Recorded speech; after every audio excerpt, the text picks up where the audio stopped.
and that was on the back of the death of a child who died after eating snacks allegedly bought from a spaza shop.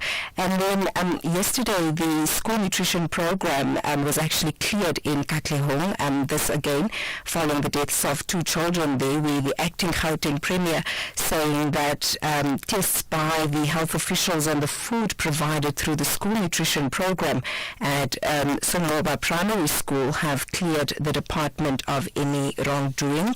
In courts today, the three men accused of murdering two women and disposing their bodies in a pigsty at a farm at Onverwacht outside Polokwane expected to apply for bail, and the accused had their case referred back to Mankweng after being heard in the Polokwane Regional Court. Another case there, the corruption trial that's in connection with the VBS investments against a former municipal manager and the chief financial officer will resume in the High Court today. So some of the stories that we are looking at. All right, and thank you for that. We'll hear from N. Musa every half hour here on The Morning Brief. Thulasizwe Simelane on SAFM. All right, in Joburg, it looks like it will be a beautiful day. Let's see what the weather looks like in the rest of the country. We have just one warning in terms of the impact-based warnings, and that is a yellow level 2 warning. It says severe thunderstorms resulting in damage or loss of infrastructure, settlements, and major travel disruptions and disruptions of municipal and other essential services are expected over the southwestern parts of Limpopo, extreme eastern parts of the northwest, Gauteng, and the western highveld of Mpumalanga. And then we have a fire danger warning that says extremely high fire danger conditions are expected over the western half of the northwest, as well as in places in the Free State and the Northern Cape. The rest of your weather looks like this. Pretoria will be partly cloudy with scattered afternoon thunder showers with a minimum of 18 and a maximum of 33. Johannesburg is partly cloudy with scattered afternoon thunder showers, 17 to 32. Mbombela is cloudy with isolated thunder showers, 15 to 20. Polokwane is partly cloudy with isolated thunder showers, 17 to 24. Mahikeng is fine with a minimum of 12 and a maximum of 33. Bloemfontein is fine with a minimum of 3 and a maximum of 27. Kimberley fine, minimum 5 and a maximum of 28.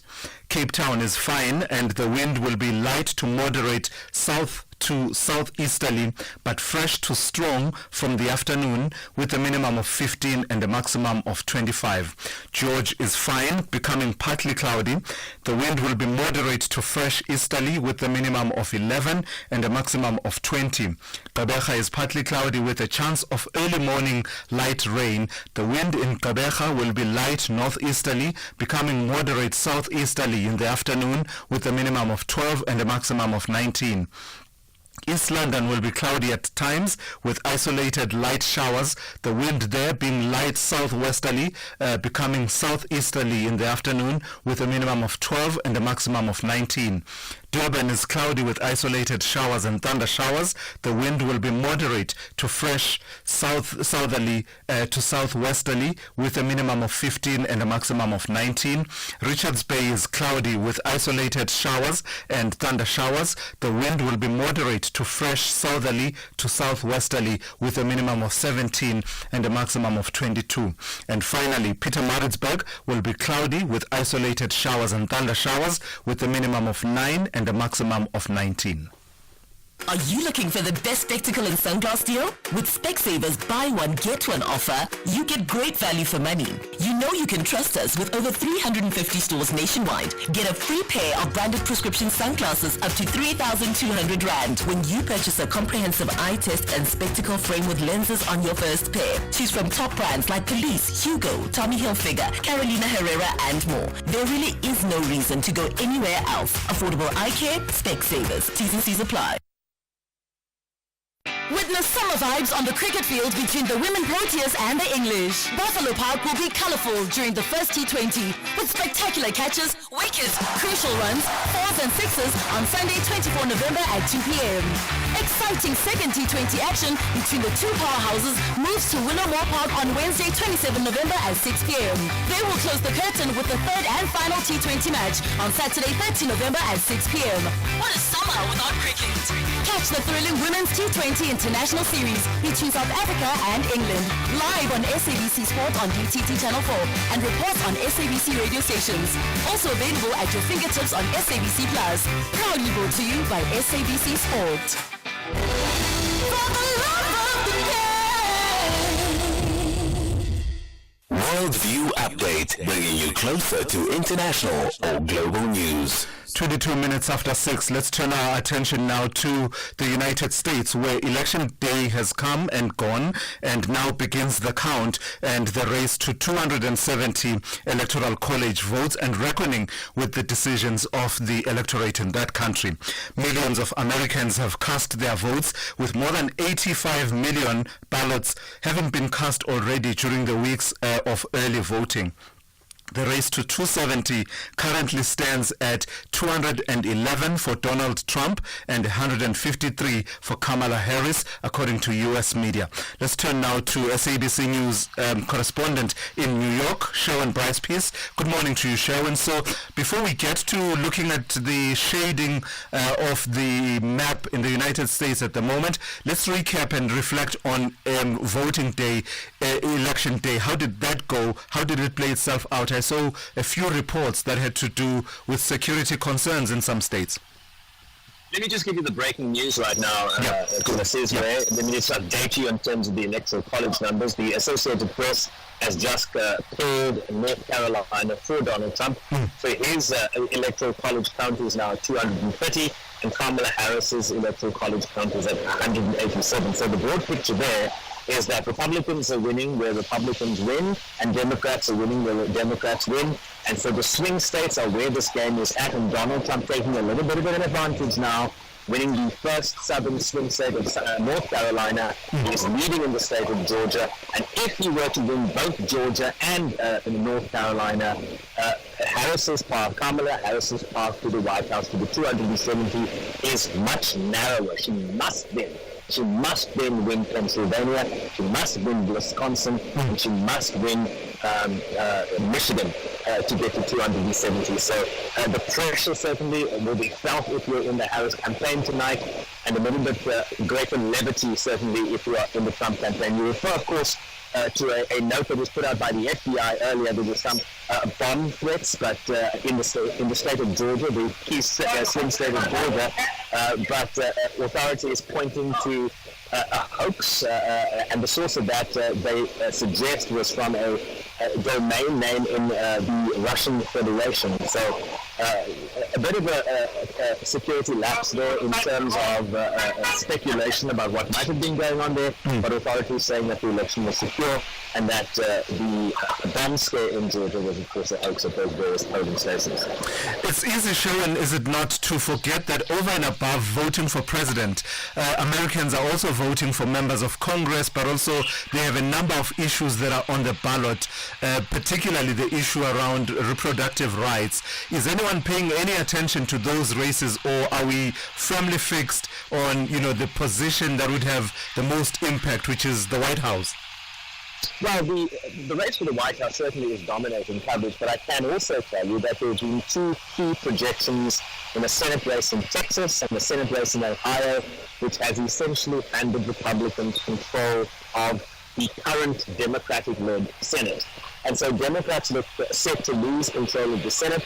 We do not have the full numbers of the House of Representatives. Of course, there are 435 races that need to be called, and many of those races are in the western states, California, Hawaii, places like Alaska. So those will only come in, tomorrow, the next day. But what I can tell you is Democrats have lost control of the Senate. That's looking that way, and a lot of pressure in terms of the race for the White House right now, with Donald Trump certainly looking to be the favorite right now. In fact, I've just seen a prediction from the New York Times that he now has about an 89% chance of winning the White House. An 89% chance of winning the White House, you said? Yeah, they gave Hillary Clinton an 89% chance in 2016 and she still lost. So things can still change, right? I mean, it's still being considered a toss-up here. There are a lot of votes that still have to come in from the big metropolitan centers like Detroit in Michigan, Philadelphia in Pennsylvania. And the Harris campaign is suggesting on social media that, they haven't lost all hope. They still see some potential for a path to victory here. But the sentiment on the ground is shifting. Donald Trump would be feeling much more confident, having secured an early win in North Carolina. It's looking good for him in Georgia. But like I say, we're still waiting for some votes to come in from places like Fulton County. And the capital of Fulton County is a place called Atlanta. And that tends to be sort of very good for Democrats, but certainly not looking as good as the Harris campaign might have hoped in a place like Georgia right now. What's the picture looking like in Pennsylvania? When you were outlining earlier where we stand with the race at the moment, you indicated that in terms of a particular permutation, there would be a point where with Trump carrying North Carolina, and I think you mentioned Georgia as well, if that happens, Pennsylvania with 19 electoral college votes becomes critical. How far are we in terms of determining which way that state is going to swing? Yeah, it's one of those very tight swing states, right? I think the last polling gave us a 48% split, and that is certainly coming to bear, right? I mean, the numbers really do show a tight race, and all indications are that we will be pouring over the data coming in from the state of Pennsylvania well into Wednesday morning our time, your afternoon, perhaps into the evening, possibly even on Thursday. So the returns are coming in quite slowly. Harris still has a path there, but I think the Trump campaign will be feeling very confident based on the trajectory we are seeing in the southern states of Georgia and North Carolina. They have some momentum, right? They have some momentum right now, and that might be emblematic of where we go tonight. And then in the bigger scheme of things then, Sherwin, I see that the states to the west of the United States, your California and the likes, are a bit slow in terms of, the numbers coming through and reflecting on the board. How much of a difference would those make, given the picture that is emerging along the swing states that we've been talking about? Yeah, it's a good question. California has, I think, one of the largest number of electoral college votes at around 54. I mean, you compare that to 19 in Pennsylvania with 28 in New York, 50 in Florida. California is a prize, but remember, traditional strongholds have been baked into the tallies that the two nominees are going to get. So we've already considered California in the number that gets, that Harris add to her bracket, but that still doesn't get her to 270. She still needs Pennsylvania, still needs Wisconsin and Michigan. If she, of course, loses Georgia, as would be certainly indicative of now. California is not going to make a difference despite it being such a big haul of electoral college votes. Of course, Kamala Harris, the former senator from California, the former attorney general of the state, so she was always set to win California, but California is not going to get a 270. Yeah, it all feels a bit like watching a game of cricket, does it not, Sherwin? Now we're talking about the run rate required to a victory for either of the sides, but it's all very consequential in this case. Sherwin Bryce-Peace there with an update for us on the U.S. elections as the numbers are coming in and states are beginning to be called for either of the candidates, and of course the other issues that are on the table that American voters were voting on. Let's turn now to Ann Musa with the latest news headlines. Good morning. Thanks to us and the headlines. Gauteng Acting Premier Kidibone Diale-Hlabela says tests by health officials on the school nutrition program at Zongoba Primary School have cleared the Department of Education from any wrongdoing. She was speaking during a visit to the family of two learners from the primary school who died after allegedly consuming snacks from a local spaza shop and food supplied by the school. The bail hearing of pig farmer Zachariah Olafia Olafir and 2 co-accused returns to the Mankweng Magistrates Court outside Polokwane in Limpopo. Olafir and his 2 farm employees have been in custody following the alleged shooting and killing of Maria Magatu and Kudzai Ndlovu in August. And exit poll data from across the U.S. suggests there's a sharp gender divide in support for the 2 candidates. 55% of women said they'd vote for Kamala Harris, with only 43% supporting Donald Trump. I'll have details on these and other stories at 7.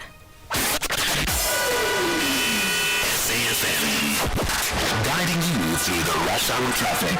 Good morning. It is all happening and unfolding down in Durban. There are crashes on the N2 between Umgina and Spaghetti Junction on both sides. So southbound, a crash before Spaghetti Junction, pushing a heavy queue back through towards Inanda Road. And then northbound, pretty much around the roadworks at Westwood Mall, there's a crash there. So that means your daily sort of heaviness coming up from sort of the M7 through Spaghetti Junction into the roadworks is heavier, and it's earlier this morning because of the crash there. So big delays basically Inanda Road through the M7, both directions under some real pressure on that section of the M2. Further south, you've got the M2 closed at Joyner Road, so from Prospect down to Munsam 20, that's due to yesterday's bridge structural damage incident there, just by the Umbogan-20 River. So the M2 south is closed, traffic starting to backlog into the closure and starting to put some real pressure on the alternative routing through Prospect, and it'll just continue to get busy through the day on the alternative routes and on the highway. It'll get crazy busy through this afternoon, so rush hour, we saw the first taste of that yesterday, and that'll just repeat while this bridge remains closed. Also,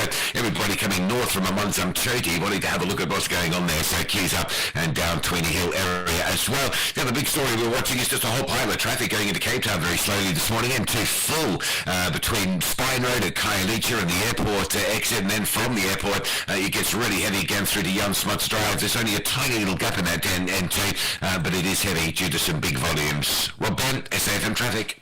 This is SAFM Sport with Zai Khan. So we're not watching the numbers, as I was saying, to show that it looks like a cricket match in the U.S. elections. Now we're watching the actual numbers, and it's 7 out of 7. Oh, Thulas. I mean, this Pirates team are plundering their way, literally. What a way. Top of the table. What a way. 7 points, 7 C's, 7 wins. How much more can I continue? 1-0 was the score, though, last night, beating Richards Bay. Orlando Stadium is the fortress where Orlando Pirates fans were celebrating their record-breaking moment. I think Pirates, they had patience on the pitch. It paid off, that crucial goal by Evidence Mahopa in the 27th minute, capitalizing on a goalkeeping error. Now, of course, the team leads the standings by 6 points, marking a historic start to the season. Coach Jose Rivero has led the team with calm determination, and Pirates are looking like true contenders for this season's Premiership title. Let's hear from Coach Rivero. It's probably it's not a true reflection of our performance, but I think we didn't even suffer any situation in the last minutes where we could feel that maybe the 1-1 is coming. I think the game was totally under control. Good performance, 3 more points. So very happy.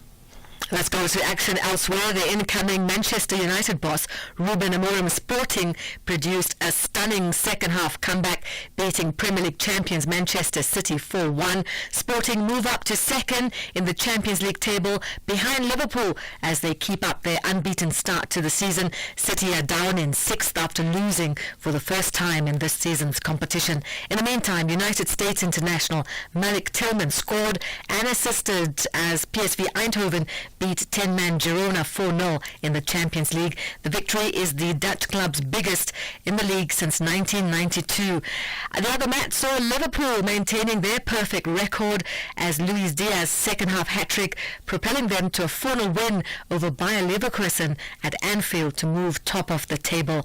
Rugby, Scotland winger Darcy Graham will miss Sunday's test with South Africa, and that's because of a concussion sustained during his 4-try performance against Fiji. Saturday, the 27-year-old was making his first Scotland appearance in 12 months after a series of injuries ruled him out of the Six Nations as well as the Summer Tour. He scored half of Scotland's 8 tries in the 57-17 win at Murrayfield on Saturday, elevating him to second in Scotland's all-time top scorer list, one behind teammate and South African-born Duhan van der Merwe.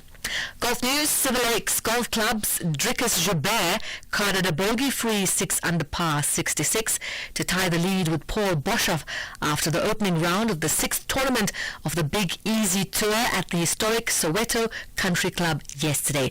More sport news. Barcelona will stage the 2024 season-ending MotoGP race from the 15th to the 17th of November after the Valencia Grand Prix was cancelled due to the catastrophic floods in the region.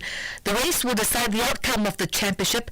It's a tussle between Pramac Racing's Spaniard Jorge Martin and Ducati's Italian twice champion Francesco Bagnaia, going down to the wire after Bagnaia won the Malaysia Grand Prix, and that was on Sunday. And finally, tennis. The Davis Cup will provide a special farewell to retiring tennis great Rafa Nadal at the November Final 8. The 22-time Grand Slam winner is part of David Ferrer's Spain squad for the finals in Malaga, which begin on the 19th of November. That's a wrap of sport here on The Morning Brief. Top of the hour, we'll bring you more. I'm Zai Khan. The Business Update on SAFM. Well.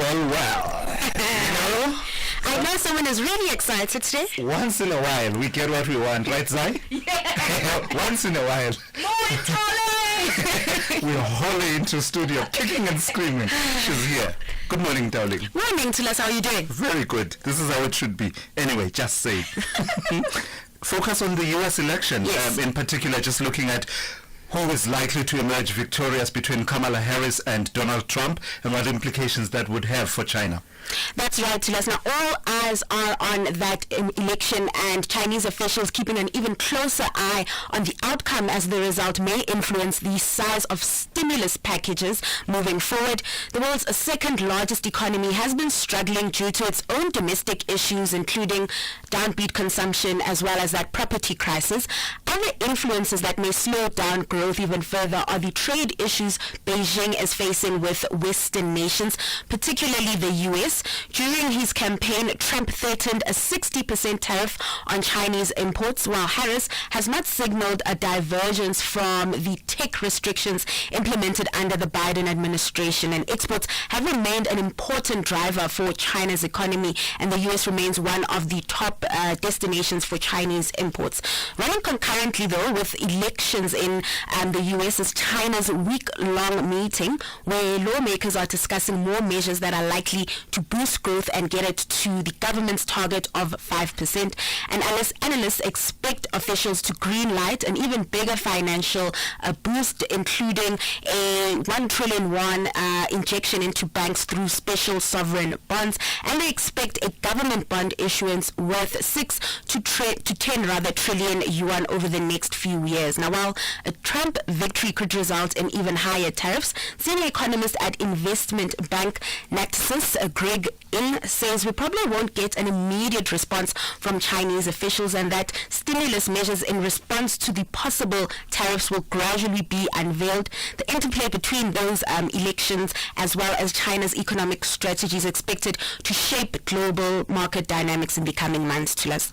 And in aviation news, I see that the Boeing strike has now come to an end. What was it, about 6 weeks or thereabouts? Yes, almost 2 months, to us. It was long. It was long. 2 months of Downing Tools Boeing machinist based in the U.S. in Seattle will be returning to the factory today.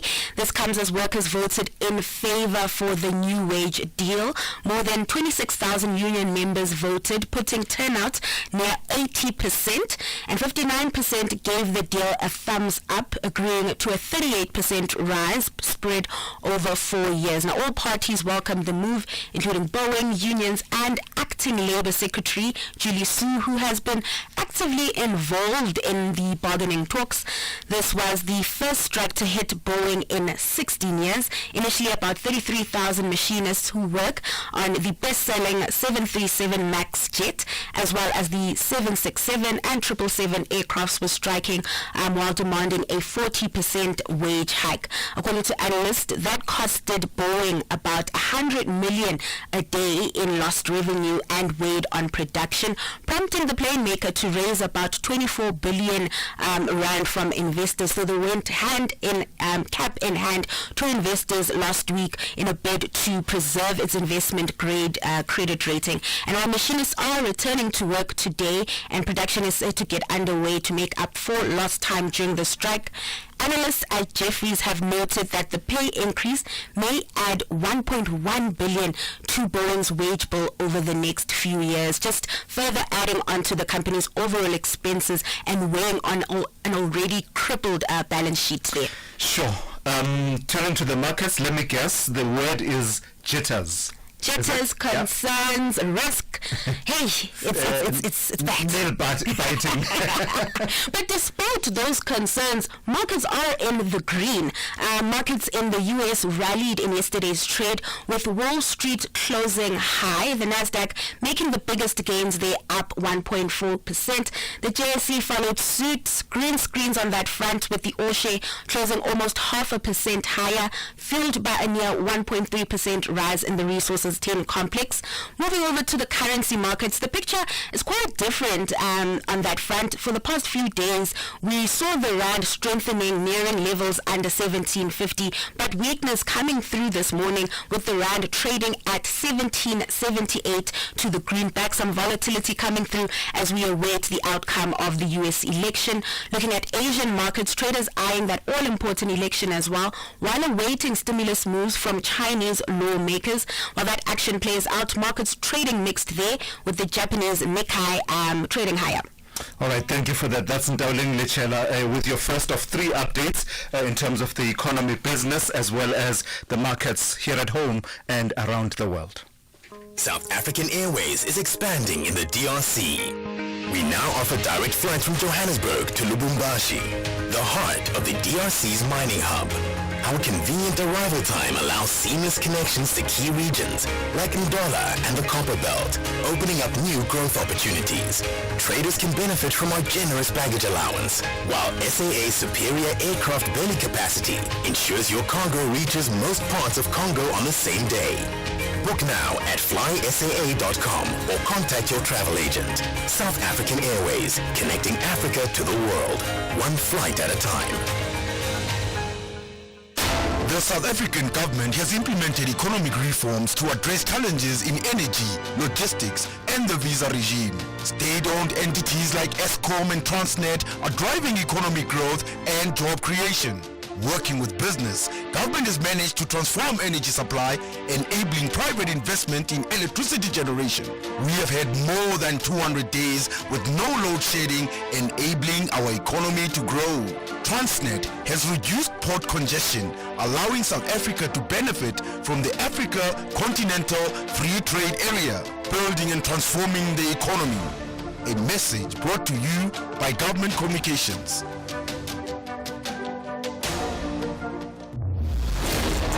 16 teams of Mzansi Africa's Elite League are back to the battlefield. Ramanda Masha.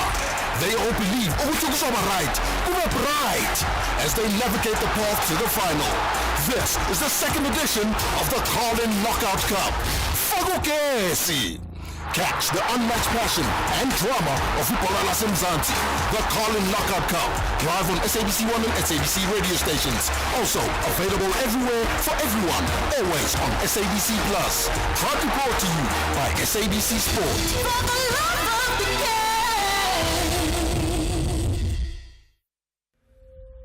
Our role must be to seek to build a better world. SFM invites you to our annual public lecture, delivered by former Minister Dr. Naledi Pandor. The theme for the lecture is 30 Years of South African Freedom.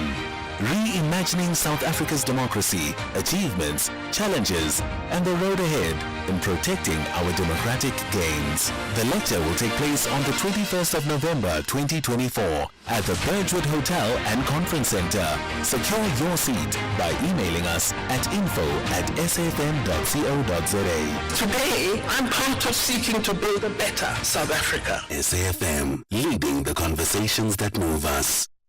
Big stories of the day. Hashtag the morning brief.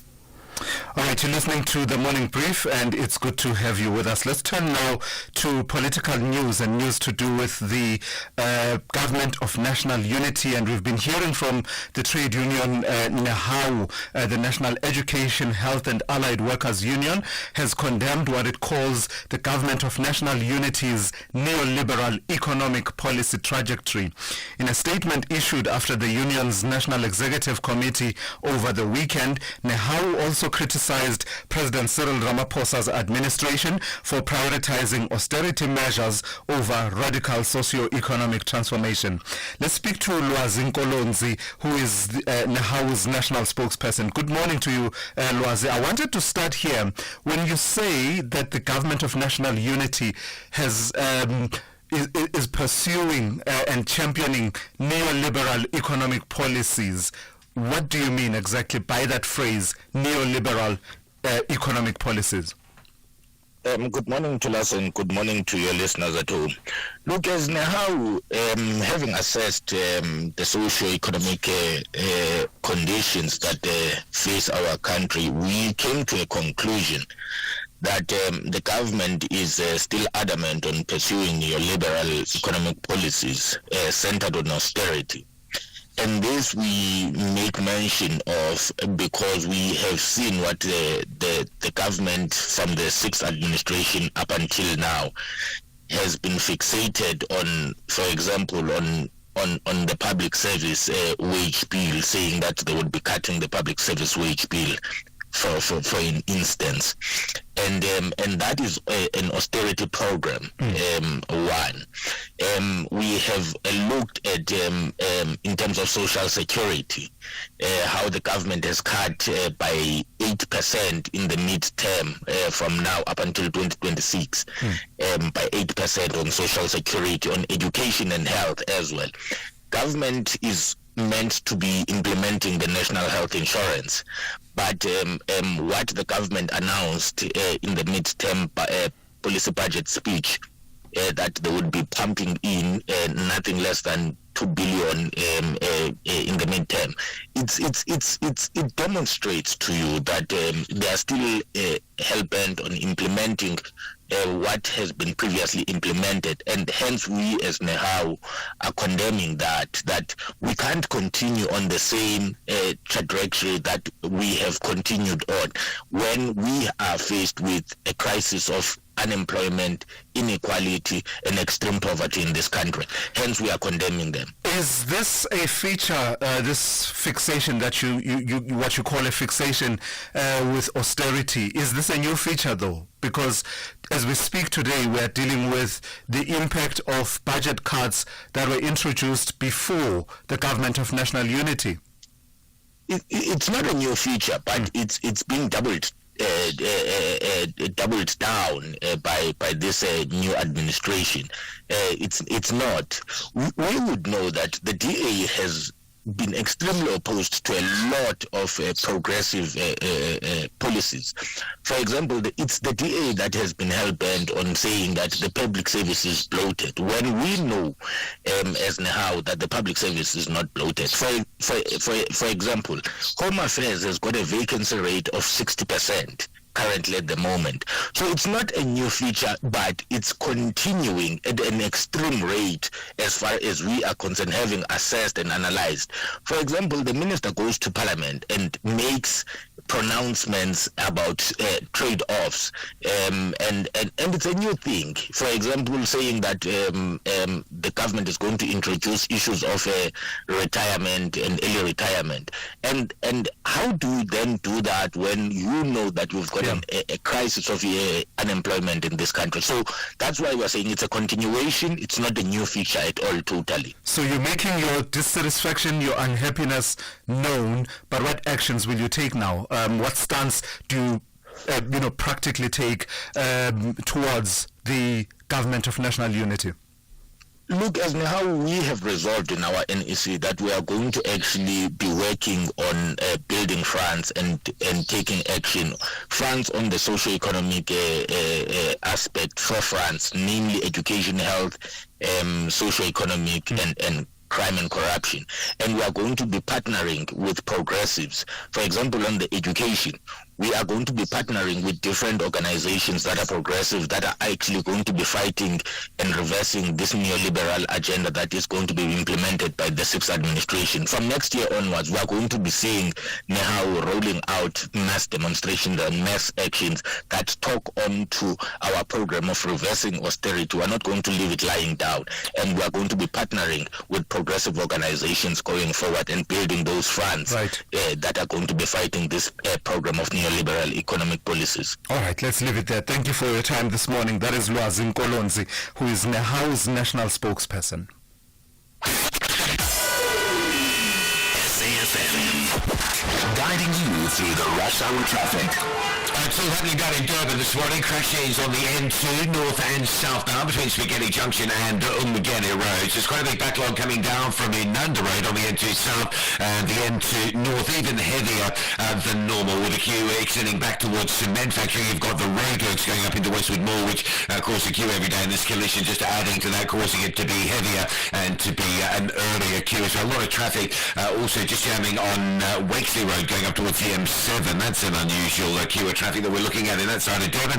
And of course the M2 closure between Prospecton and Munsamtoti southbound at the Umbogantwini River Bridge due to that bridge damage. That is really cutting in and starting to cause some really big traffic delays. If you normally work in Prospecton or Isipingo, or you take local routes through those areas, you're just going to run into the wall of most impossible traffic this morning, and it'll just continue to build up across the day in terms of delays, and it'll get really super heavy, ridiculously heavy in the afternoon once the peak volumes get in there as well. So if you need to go through Isipingo, if you need to go in or through Prospecton, you will hit traffic. Make sure you've got plenty of time to get in there. And of course everybody coming north out of Munsamtoti and off the south coast is having a look at what's happening on the bridge. So that is extended queue up and down the Tweeny Hill area. Over to Joburg, a couple of crashes in the wrong places this time. I'm wanting one at Galuli, so the N12 and R24 is heavy coming in from Ekurhuleni. Also crash bottom end of the N1 at Buccleuch. That's pushing a traffic queue back through Allendale Road already. And Cape Town, we've been mentioning it, is a busy back to office Wednesday with traffic queues on the M2 effectively from Spine Road at Khayelitsha all the way through to Hospital Bend. There's no gaps in that traffic. The N1 backs from Durban Road at Belleville all the way through to the Kuburg interchange area. And Baden-Powell saw this earlier in the week, or might have been late last week, with big queues on Baden-Powell moving through Mitchell's Plain. There is some sand at Mongbisi, but it gets heavy as you come in towards the Strandfontein Pavilion area. Rob Bunn, SAFM Traffic. The Hammers have a mammoth task to find a path to the top half. They target maximum points against the Toffees. Bundled in by Sensio Somerville, his first West Ham United goal. Meanwhile, the Toffees have the same predicament. They want out of the bottom half as soon as possible. It's a cross goal, and it's netted by Beto, and Everton have equalised 4 minutes into This is the Premier League. Catch the exciting clash between West Ham United FC and Everton FC on Saturday, 9 November at 4:30 p.m. live on SABC 3. Also available everywhere for everyone, always on SABC Plus and SABCSport.com. Proudly brought to you by SABC Sport. For the love of the game. Oh, what a shot! That's clean out of here! FlySafair is headed for 6 as the new official domestic carrier of Proteas cricket. We're thrilled about this partnership and can't wait to fly them to victory for the summer international season. And don't forget, if you're a cricket fan, head to flysafair.co.za today to grab affordable flights to all major cricket venues in SA. Proteas, we wish you all the best. Knock it out the park. FlySafair, for the love of flying. Our role must be to seek to build a better world. SAFM invites you to our annual public lecture, delivered by former Minister Dr. Naledi Pandor. The theme for the lecture is 30 Years of South African Freedom. Reimagining South Africa's democracy, achievements, challenges, and the road ahead in protecting our democratic gains. The lecture will take place on the 21st of November 2024 at the Birchwood Hotel and Conference Center. Secure your seat by emailing us at info@safm.co.za. Today, I'm part of seeking to build a better South Africa. SAFM, leading the conversations that move us. You are listening to the Morning Brief with Thulasizwe Simelane. All right, let's turn to the story with 5 minutes to go before 7. The Border Management Authority is set to close the Libombo port of entry following violent protests in Mozambique. That's a local angle to a bigger story in that country of Mozambique. The protests started at the end of last month in Maputo after Mozambique's election results were announced. Let's bring into the conversation Estasios Valoi, who is an investigative journalist in Mozambique. Good morning to you, Estasios, and thank you for your time. So in times like this, perhaps accurate information becomes the first casualty. Just give us a sense of the intensity of the protests and the response thereto by the government over the last few weeks, as well as, to the best of your knowledge, where we stand in terms of the number of people who have died in these protests. Good morning to all the listeners. In terms of casualties, we're talking about 24 deaths. And these are 5 on natural, social, and economic justice. Is according to the Center for Development of Democracy, CDD, Shibin County. We'll talk about several blocks, already blocks, which have been in minors. The process that we start from the border for some where trucks are not allowed to drive into the capital Maputo. We'll talk about demonstration exactly in Juliet Avenue, just about 10 minutes or 5 minutes from the president. Some people even changed the way of demonstrating by using ports, just knocking the ports during the day and night. And of course, we do still have violence from the police, from the military and the police. When I'm talking about military, I'm talking about the intervention force.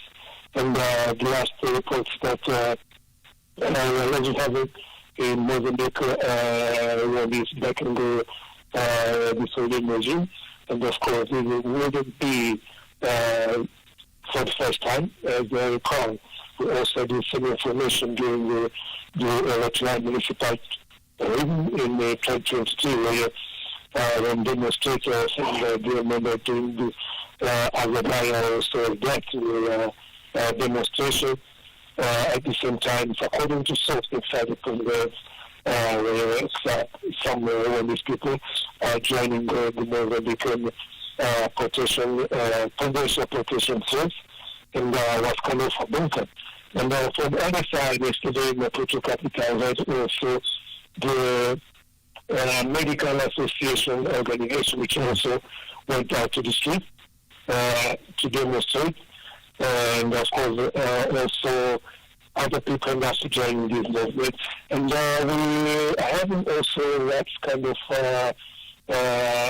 freedom of movement which is undermined. People which are traveling from different places going to Maputo according to the call of the national line for tomorrow demonstration.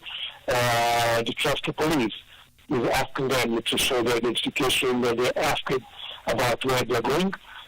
Such as reminds me the apartheid season where some of the people were not allowed to travel, for example, for Shanty Towns to Joburg, right, to show, I forgot what it was, to show ID issued by the apartheid regime at the time. So more or less this is what we're having now. And yesterday, the Mozambican Foreign Affairs Minister and Corporation had a meeting with the international community, diplomatic board, based in Mozambique.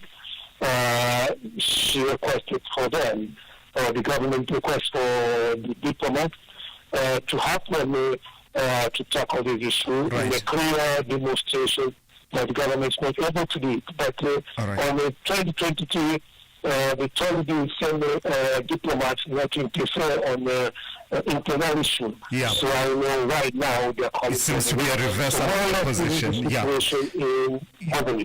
All right. Thank you for that update. That's Estasios Valoi, who is an investigative journalist out in Mozambique, reporting and sharing insights with us ahead of what has been called the Day of Freedom by Venancio Mondlane. That's the protests that are anticipated for tomorrow at 7 a.m. Let's check in with N. Musa with the latest news.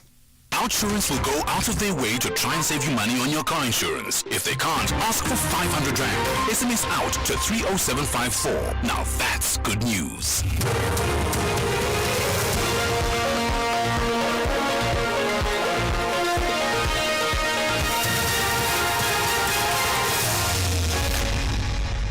In our top stories, school nutrition program cleared in Katlehong children's deaths, and Limpopo pig farmer and co-accused bail bid to resume.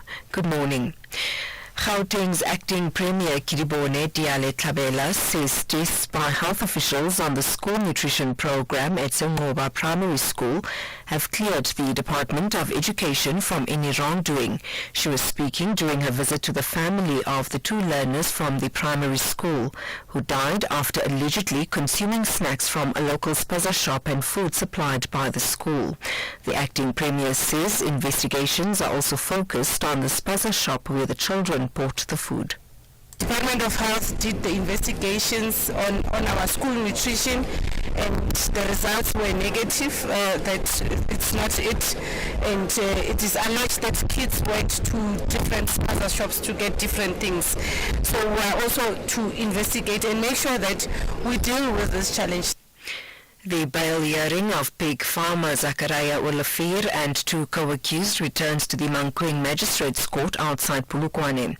Olafir and farm employees Rudolf de Wet and William Masoro have been in custody following the alleged shooting and killing of Maria Magatu and Kudzai Ndlovu in August.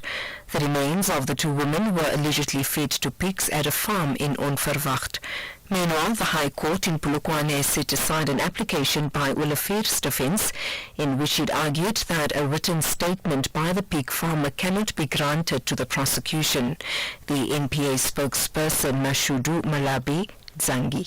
In the matter between the DPP Limpopo and Zachariah Johannes Olafir, the Polokwane High Court has set aside the order of the magistrate granting access to a statement made to the police by the accused for purpose of bail application. The application for bail is referred back to the magistrate Mankweng to be heard by another magistrate court. The ANC's Fiso Mgomezulu has been elected the executive mayor of the embattled Lekwa municipality in Standerton in Mpumalanga during a special council meeting held yesterday. Mgomezulu was elected following the vote of no confidence in the former mayor Louis Tabete of the Lekwa Community Forum. The municipality is one of the 3 hung municipalities in the province after the 2021 local government elections. The economic freedom fighters Dumisani Msibi has replaced Sipho Majozi as the Speaker of the Council. Water and Sanitation Minister Pemi Majodina says the controversial Giyani water project in Limpopo will soon be completed. Majodina has given herself 6 months to complete the over 3 billion rand project, which has turned into a looting scheme. The project is supposed to supply 55 villages in Giyani with water from Nandoni Dam. However, a large number of people in the villages have never seen a drop of water in years. They instead have to share water with animals. Majodina explains. 11 out of 24 villages have been completed. The remaining 13 of the 24 villages will be completed by December 2024. The second phase of this will be reticulated for the 31 villages by April 2025. International Relations Minister Ronald Lamola says it's encouraging that the United Kingdom is considering South Africa's case against Israel at the International Court of Justice. Lamola was speaking in Cape Town, where he held bilateral meetings with his UK counterpart, Foreign Secretary David Lammy. Last week, South Africa filed its memorial to the court in its case on the application of the Convention on the Prevention and Punishment of the Crime of Genocide in the Gaza Strip. Lamola says the consideration is a turn in the relationship. Although he says that they are still processing it, which we welcome and appreciate. In the past, we received serious rebuke, but there is a clear movement. Consider it in a thoughtful way and look at it. So, which we believe represent a turn of relations for the reset between the Great Britain and South Africa. And finally, exit poll data from across the U.S. suggests there's a sharp gender divide in support for the two candidates. 55% of women said they'd voted for Kamala Harris, with only 43% supporting Donald Trump. Among men, 53% said they had voted for Trump. These women in Nevada spoke about their choices. I voted for Donald Trump today because, I'm a Native American and I don't think it's right that I don't have access to affordable health insurance, but we are out here housing undocumented immigrants and giving them money. I don't agree with all of her stance on everything, but I do understand that she is the lesser of two evils in this election, and I felt it was important to vote with my conscience, and so I chose Vice President Harris. Recapping the top story, Gauteng's acting Premier Kidibone Diale Tlhabela says tests by health officials on the school nutrition program at Zongoba Primary School have cleared the Department of Education from any wrongdoing. She was speaking during a visit to the family of two learners from the primary school who died after allegedly consuming snacks from a local spaza shop and food supplied by the school. For SAFM News, I am Ann Musa. Those were the top stories for this hour. Don't miss out on a possible car insurance saving. SMS out to 30754 for a quote. Outsurance, where you always get something out. Black Friday is the buzzword of the month, but with the great car insurance savings from Outsurance, you can celebrate Black Friday all year round. SMS out to 30754 for a quote today. If Outsurance can't beat your car insurance premium, ask for 500 Rand cash and make that 1,500 Rand cash if you've been claim-free and with the same insurer for 3 years. Monthly savings if they are cheaper, or cash in your pocket. It's a win-win for you.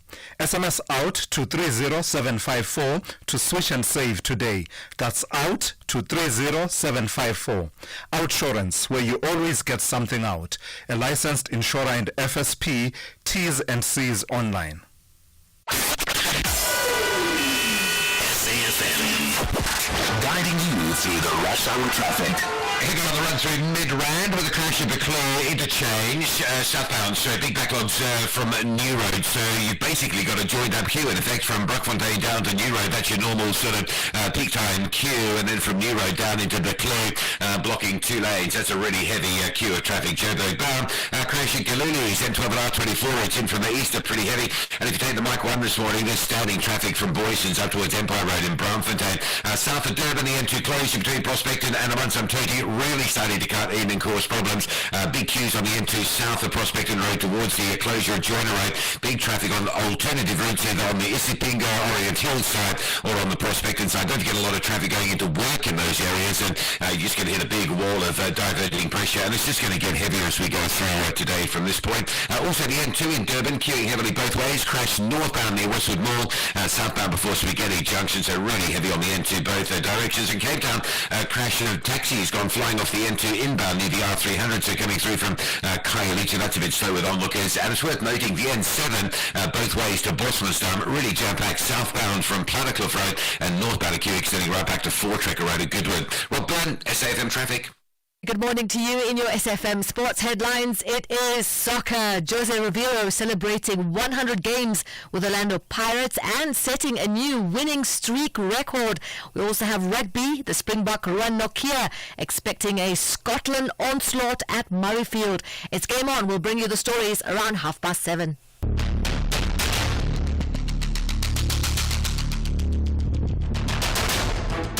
The Morning Brief with Thulasizwe Simelane. Weekdays, Monday to Friday, 6 to 9 a.m. The Morning Brief with Thulasizwe Simelane. Weekdays, Monday to Friday, 6 to 9 a.m. Good morning, South Africa. It's 7:10 on this Wednesday. We're into the second hour of the Morning Brief. It's good to have you with us. Among the stories that we'll be focusing on in this hour, we'll start with a focus on the issue of illegal mining, how it manifests, what are some of the threads that contribute towards this phenomenon of illegal mining. We're doing this in the context of a major police operation under what they call Operation Vala Umkoti, and that's been happening in the northwest in towns like Orkney as well as Stilfontein. In Stilfontein alone, we're talking some 700 illegal miners that have emerged from underground since the weekend, and the latest number is 440 that have come through just over the last 24 hours. Police are taking the tactic that seeks to break the line of supply of supplies to the underground miners, things such as food and medication and the likes, in a way to sort of quote unquote smoke them out, to get them to come out of that. But it's a complicated and nuanced issue, and we'll focus on that over the next few minutes here on the show. And then a bit later on, at about 10 to 8 or thereabouts, we'll be talking about the phenomenon of plastic pollution, particularly focusing on Nelson Mandela Bay and how that is said to be threatening poor communities. And this is according to the Nelson Mandela Bay marine biologist, Professor Nadine Stradom. The recent heavy rains, she tells us, have revealed the sheer scale of the problem. So we'll focus a bit on that. We have all of your regulars lined up for you in this hour as well.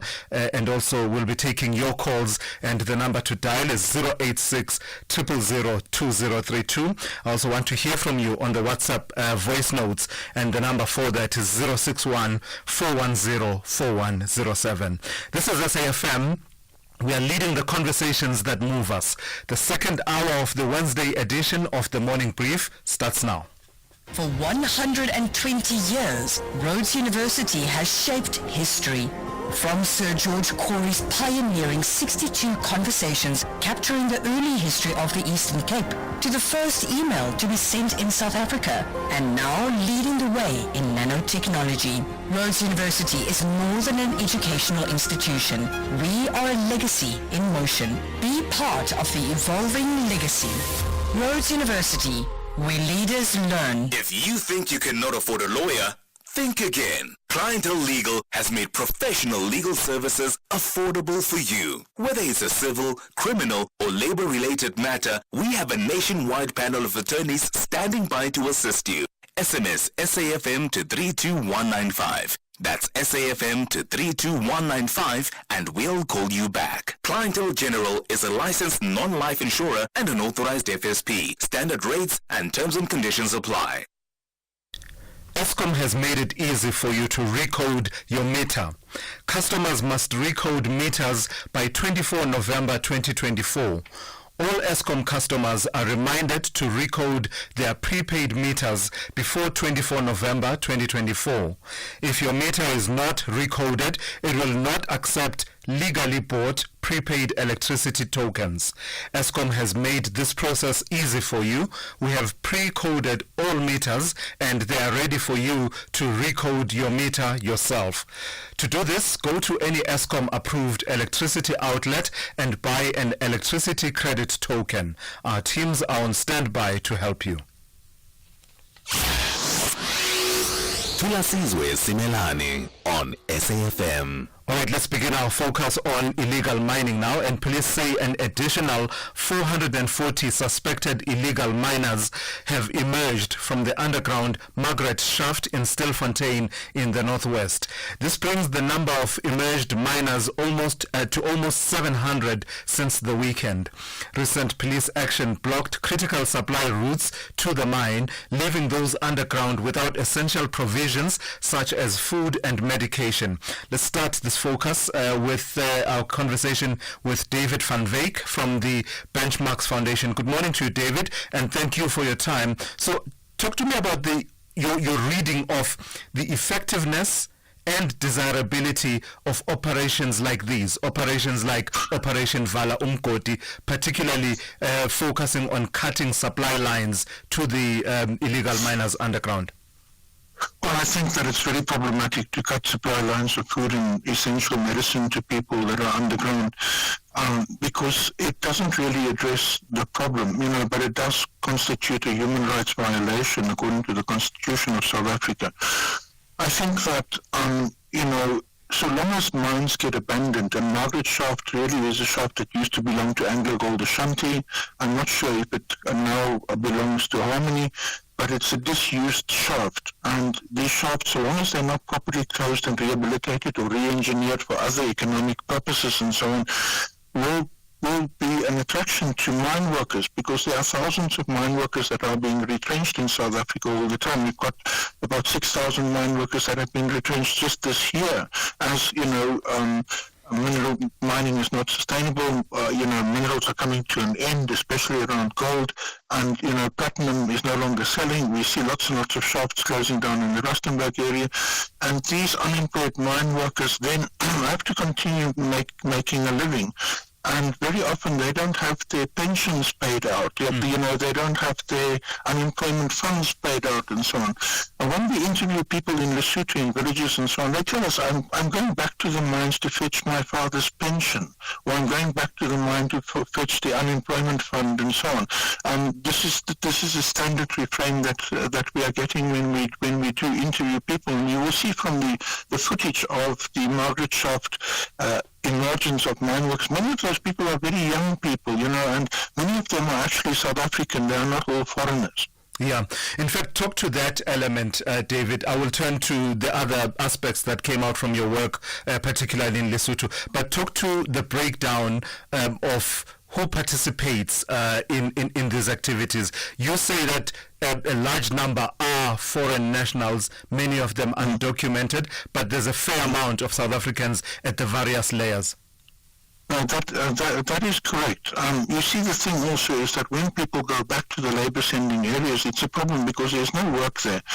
Because for 150 years, the labor force of labor-sending areas like the Eastern Cape were deployed in the gold fields and the platinum fields in South Africa. And now that mining is coming to an end, it becomes a serious problem. So a fair amount of those people would be from the Eastern Cape as well. The problem is that we can't address the issue unless we address mine closure and unless we actually take to court companies that don't close mines properly and do not rehabilitate mines properly. And that is a very big problem because there's a 50 billion rands mine closure fund that is available for the closure of these mines and their rehabilitation. And we suggest that they should be repurposed for other economic activities so that mining towns can remain alive and jobs can be created for people. We're talking about transitions here, just transition in energy, which impacts on mining, and we're talking about transitions from large-scale industrial mining to smaller-scale mining, which is absolutely necessary given that large-scale mining is no longer profitable, which is why Anglo Gold Ashanti, BSP Billiton, and other companies are leaving the country. Lastly then, talk to me about your preference. I see that your preference is for the word survival miners as opposed to illegal miners. Tell me about that, why that choice of word and how it fits in with the idea of what possible contribution artisanal mining regulated could play versus illegal mining.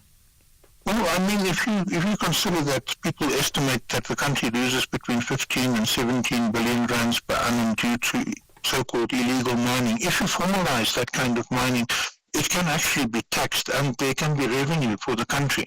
I don't think that you should have all mines open to small-scale artisanal mining, and I also think that we should end the idea of ghost workers. Ghost workers are really illegal workers that get contracted in the shooting, and they go underground and they work parallel to in licensed mines, they work parallel to the normal workforce that is already there, and that is completely illegal, and that has to be stopped. The issue of ghost workers, but very often ghost workers are recruited by subcontractors and so on in labor-sending areas, and they think that they are coming here for a contract, when in actual fact, when there's an accident or a disaster or an event like we see over the weekend, then the subcontractors simply pretend that they don't know who these people are. Yeah. All right. Thank you for that. That's David van Wyk, who is the lead researcher at the Benchmarks Foundation. Let's continue with that focus and speak to Mishek Mbangula, who is the National Coordinator for Mining Affected Communities Unite in Action. Good morning to you, Mr. Mbangula, and thank you for your time. Just tell me about the impact of what we call illegal mining on mining communities. Thank you for having me. Firstly, as Makua, we, as much as opposed to illegal mining, but what we're really looking at is the issue of colonial legacy, because as much as we see these black men being arrested, we have at the same time a lot of these big mines that are white-owned, which is legally mining. And we see that nothing happens to that. And we see again that is, in South Africa, we are facing, I fully agree with David van Wyk, significantly so, because what he's saying is that as in South Africa, we are facing a very serious unemployment rate, which is very high and leaves people in poverty. And if these sectors can be transformed, legalized, decriminalized, we can see a lot of people being employed in these things. We've been engaging the government from 2014 till now to try and look at this transformation of this sector to make sure that people can be employed in these sectors. But unfortunately, it fell on the deaf ears. But the only thing that they can do is easily dish out licenses to the so-called the foreign investors, and those people, they just take profits away and leave us nothing with those things. Instead, what happened? So in this case, the illegal mining that is taking place, I fully agree with David to say it's survival mining, because the people we have close to 6,000 abandoned mines in South Africa, and who really left these mines unrehabilitated. We should look at the crime done by those who came in and looted the minerals and leave these abandoned mines. Is it your argument, though, Mr. Mbangula, that there's no room for criminalization, at the very least, of some of the activities that tend to accompany this illegal mining? So, the possession of weapons, the dealing in illicit, gold and other minerals, and the violence that you then see that tends to accompany that. No, we're very much opposed to that. What we're saying is that we've been trying to engage the department to say 2014, imagine 2014, before it even came out of hand like this, to say, look, this sector, it needs to be addressed as soon as possible. Because now, if people facing for poverty, they'll go where there is something for them to be able to put food on the table. And that's what is happening. And like David's saying, is that some of them are being called in to say for the contract to come and work here, and only to find out when you arrived here that it's not something like that. So we cannot allow criminal issues to take place. But what we are saying is, even the so-called investors, there are a lot of them. We can give reports. We've been giving reports to the department to say we have illegal miners, that's the so-called investors, but there's nothing happening about that. That's what our problem is. Yeah. If there is legal miners that is white owned, and because our state are benefiting, we should, if you talk to government, it say there is value in the taxes that we get from the government, but those taxes for them to have legal, luxuries and so on. With communities in the they're facing poverty and everything, and with that poverty, you will be challenged to go and risk your life and go into these abandoned moments. Let's leave it there. Thank you for your time this morning. Mishek Mbangula, who is the National Coordinator for Mining Affected Communities Unite in Action. Lastly, let's bring in Lucky Siegwe, who is a former illegal miner and joins me now for this conversation. Lucky, good morning and thank you for your time. So as you watch these visuals unfold in areas like Stilfontein and Orkney, I imagine that it comes back to you how it all unfolds. Tell me about how a typical raid of this nature unfolds and what then happens with the people that are, arrested there, as well as what is seized by the police during operations like these. Yes, my brother. Thank you, and good morning to listeners also as well. What is actually unfolding right now, my brother? What I can say. It is just a question of exposing the system. The system is actually prior 1994. They told us that minerals, there's no minerals at all, or minerals are actually low at this current juncture. But when artisanal miners are going to the mines, they are actually flooding the market with the diamond, and also they are flooding the market with the gold. Now, what is actually unfolding right now? It is just to expose the system, because of the system on its own. They have actually closed mines, but those mines which are closed are still actually being paid. Their license is still actually being paid. Yeah. When you are trying to apply for those mines as artisanal miners, you'll be told that no, this mine, it belongs to so and so company. Yeah. But that mine has actually been operating for a period of 30 years, since 1994. Yeah. Before 19. Yes. As you mentioned that point, Lucky, I want to just jump in there. You are part of those who have been afforded the rights to operate as artisanal miners. Does that help in any way? Does it make it worthwhile to move in this direction in a more regulated way as opposed to the quote-unquote zama-zamas? Yes, my brother, it is. That is the only way, and we have actually been engaging with government stakeholders to say that this is the way. Now that the new president has actually come in, and then the mining council has actually told him that no, we don't want this thing. Now they are making whatever that they can to make sure that they wipe us off.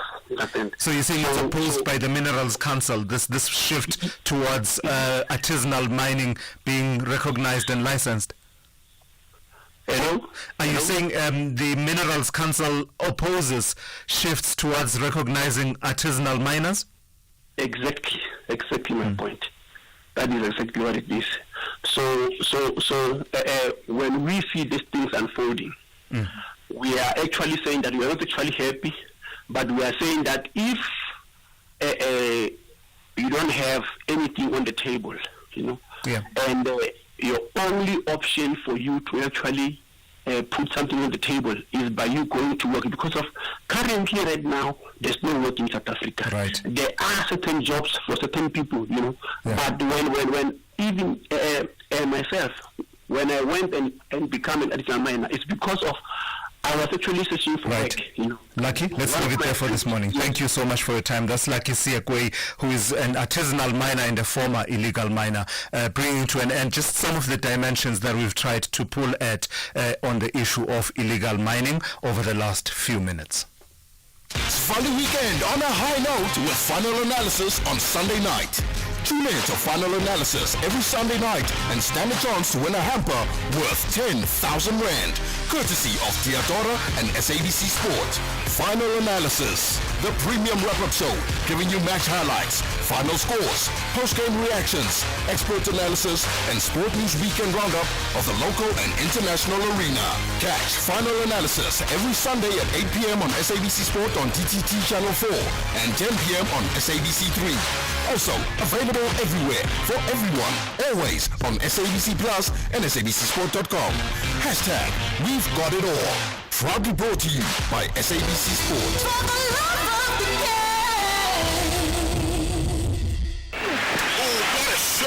That's clean out of here. FlySafair is headed for 6 as the new official domestic carrier of Proteas cricket. We're thrilled about this partnership and can't wait to fly them to victory for the summer international season. And don't forget, if you're a cricket fan, head to flysafair.co.za today to grab affordable flights to all major cricket venues in SA. Proteas, we wish you all the best. Knock it out the park. FlySafair, for the love of flying. My name is Bonola Motuba. I'm 17. My school was far from home and my parents would spend large amounts on transport. That's why they moved me to UCT Online High School and it's been amazing.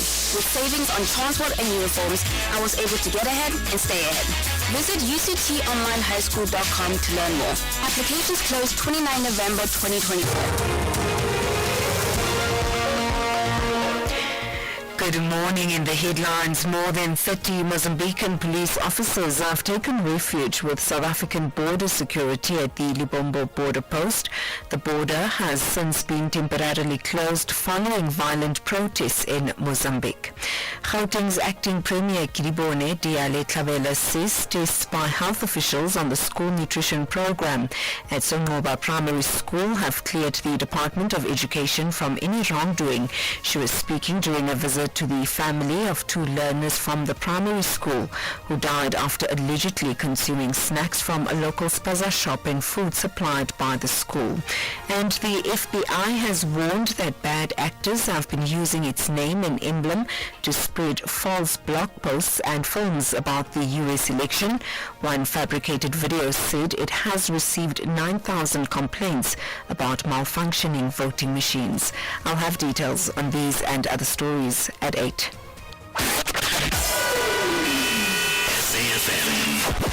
Guiding you through the rush hour traffic. It's a heavy backlog coming through mid-ram this morning on your way to Joburg. Crash down at Buccleuch interchange. Couple of lanes blocked off and a queue that pushes right back through to New Road. In fact, probably beyond that because you've got the normal queue anyway. Brockfontein and New Road, and that doesn't ease this morning. It stays all the way down through to Buccleuch. Really heavy queues getting through there. The Mike 1's pretty badly backed up. Boyson's all the way through to about Oxford Road in the Parktown area, and some traffic to deal with between Beyers-Naudé and Willem-Mandela on the N1 routing north. If you're in Cap City this morning, it's not a bad run through. There is a crash on the Bobby-Allensport option Sivako Makato near Moloto Road involving a bus, so there's a bit of extra traffic there. And if you're leaving Pretoria, crash down near Monument Park on the R21. That's quite a heavy delay.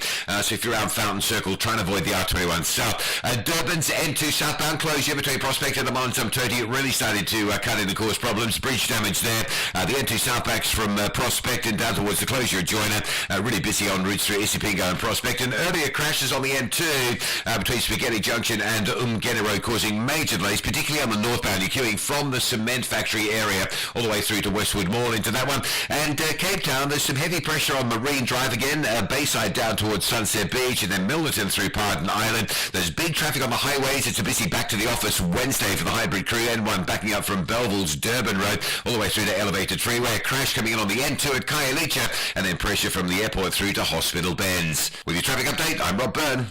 This is SAFM Sport with Sai Khan. Hey, Zai, good morning once again. So Jose Rivero of Orlando Pirates is looking, he's doing his medium-term budget policy statement, looking 3 years ahead. Yeah, can you imagine? Yeah. He is now looking that at confident. Project Year 3. And this is when he just hit the 100 matches. That's what he sailed through. 100 matches with the Orlando Pirates. And man, 7 wins in a row. They are just plundering through. This is Orlando Pirates coach Jose Rivero. Now, they had a wonderful win last night, beating Richards Bay FC at Orlando Stadium. And another milestone was his historic run of 7 consecutive league victories. But let's hear now from Coach Rivero. That's probably even more important than the 100 games, in my opinion. It's the fact that the boys managed to break one record, it tells quite a lot about how difficult it is to win consistently, to win one game after the other until getting 7, and now it's in our hands to keep winning, not because we want to establish a new record or a more difficult one, but it's in our hands to continue winning, and that's the aim. I'm not really thinking for me the records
through the rush hour traffic.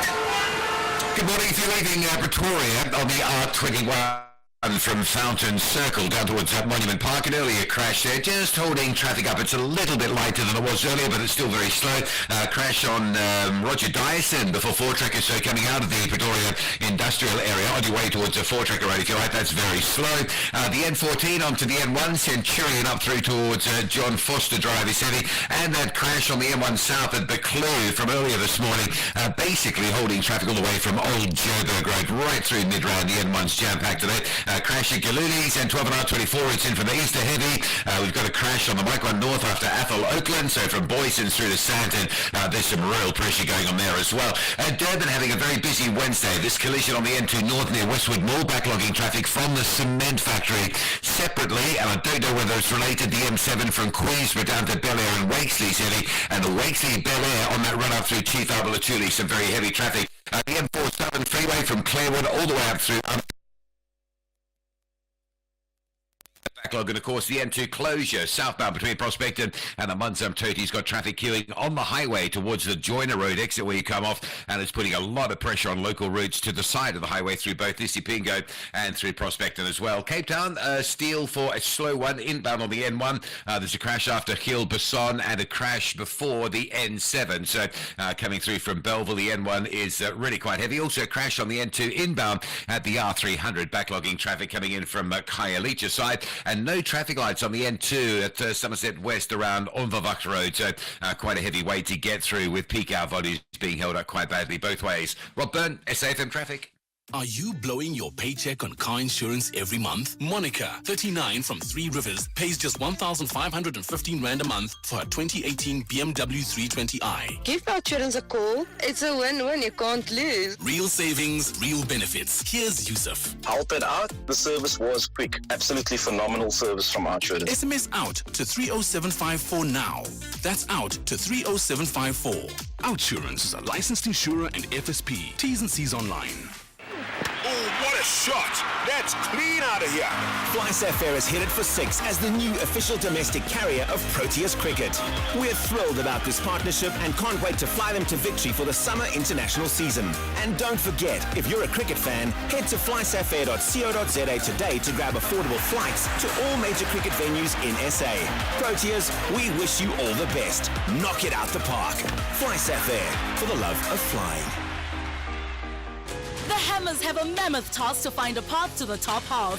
They target maximum points against the Toffees. And bundled in by Sensio Somerville, his first West Ham United goal. Meanwhile, the Toffees have the same predicament. They want out of the bottom half as soon as possible. It's a cross goal and it's netted by Beto, and Everton have equalised 4 minutes into This is the Premier League. Catch the exciting clash between West Ham United FC and Everton FC on Saturday 9 November at 4:30 p.m. live on SABC3. Also available everywhere for everyone, always on SABC Plus and SABCSport.com. Proudly brought to you by SABC Sport. For the love of the game. The only talk radio morning breakfast show that makes sense. The Morning Brief with Thulasizwe Simelane. Yeah, it's good to have you with us on this morning. A civic organization says Tswane's initiative to write off debt for residents who cannot afford to pay excludes the most vulnerable, including indigent and child-headed families. The council-approved plan to wipe off 32.5 million rand in unpaid municipal bills for 259 households has come under fire from the Lotus Gardens, Atteridgeville and Soulsville Civic associations. Let's bring into the conversation Tsepo Mahlangu, who is the president of the Lotus Gardens, Atteridgeville, Soulsville Civic Association, and joins me now for that conversation. So one would have imagined that you would welcome the writing off of debt of financially distressed households, Tsepo, but in this case you're not fully on board. Tell me why. Good morning, Thulasizwe. Good morning to the listeners of SAFM. Thulasizwe, you know, I always maintained that the politicians, by design or by nature, they've got this weird tendency of pulling wool in residents' eyes while the corrupt officials throw banana peels on the ground, and we're not going to allow that. Why I'm saying that? The write-off report presented was just a scam fabricated by Jackie Ace, the previous clown of an MMC. The Affordability Assessment Committee, you know what they did? They chose to ignore the real report. I personally hand-delivered affordability assessment forms of thousands of residents of Tshwane in 2001, 2002, and 2003. But they chose to take only the few which were chosen by Jackie Ace because they wanted to cover up for the real report. There is a report which is deferred by this. Hang on, Seppo. Sorry, sorry to interrupt you there. The years that you mentioned, 2001, 2002, 2003. Did you mean 2021, 2022, 2023? Because otherwise, it could be said that the figures you were citing and the details you were citing are completely outdated. Okay. That is not outdated because those forms were assessed, but they were never taken to the council for approval like this one. This one, why did they approve it in the council? It's because they were covering up for the deferred report. There is a report, the write-off report, aimed at poor of the poorest, which contains 2,500 fraudulent people which were not qualified to be on that list. They know what I'm talking about because some of the MMCs, ex-MMCs, confirmed to me that indeed, Sebo, there is that report. So I'm surprised. Why did they choose this report by Affordability Assessment Committee and chose to ignore 2021, 2022, 2023 reports? Because people went to City of Tshwane to apply for this amnesty, and the real people who really need this. And you know how this affordability assessment works. They call you in before they can actually agree on an amount that you have to pay on a monthly basis. You pay a certain amount, 30% of the estimated debt, maybe it's 100,000. They want you to fork out 30% of that 100,000, which to me is a jojo, is a scam. So they should retrieve the real report that contains 147,000 indigents. So you are saying, is it your argument that these 259 households do not deserve this kind of write-off? No, it's not an argument. They deserve it, but the city wants to make it as if you go and make arrangements, that is a correct way of doing things. Whereas they don't tell people that before they make arrangements, you have to give them 30%, of which they don't disclose it to the residents as of where does that money goes. So making arrangement is a no-no. We cannot encourage anybody to go and make arrangement on previously estimated earners bill, which were imposed on us. We want them to go and retract that list that contains 147,000 indigents. The real people who deserve to be written off are those child-headed, late estate, and poor of the poorest. That we want justice. We say thanks for that one, but there is a real report. This one is just a hogwash to make people believe that making arrangement is the correct way of doing things. It's not. It's a scam. They're actually pulling wool in the eyes of the residents. So while these officials are busy throwing banana peels on the ground. So what's your next steps in opposition to the way that this process has been approached by the city of Tshwane? Our duty is to hold municipality or government to account. We're just going to demand that they do justice. ANC, newly appointed MMC of Finance, is on record saying that they are indeed going to write off debts. And Action SA, which is in power now, Dr. Nasipi Moya, her party in 2021 staged a sit-in at Isivuno building where they advocated for scrapping off of bills. So we are sitting in a position of two parties who are advocating for scrapping off of bills. So they can't change the tune now that they're in power, because we are going to hold them accountable to say you cannot campaign using our plight. Once you are in power, you sing a different tune. They are on record. That report is there.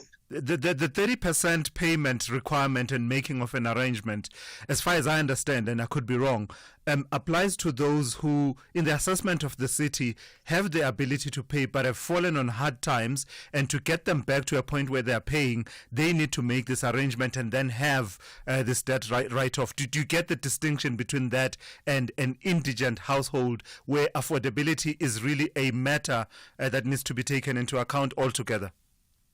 Thulasizwe, I'm glad we are talking my language. The affordability assessment caters for those who can. Most of them are not qualifying as indigents. I agree on that one. But the bills are still estimated. They are blanketly taking a blanket approach on this estimated bills. They don't even have an amnesty to say, okay, let's overlook this overdue account and look at the current account for them. They don't have a system to actually mitigate in order to get this. I'm out of time. Let's leave it there. That's Tepo Mahlangu, who is the president of the Lotus Gardens Atteridgeville Soulsville Civic Association, bringing us to 8 a.m. Time for a news update with N. Musa. Essential cover from Outsurance pays out claims in cash, allowing you to choose your own panel beater. SMS CAR to 43187 now.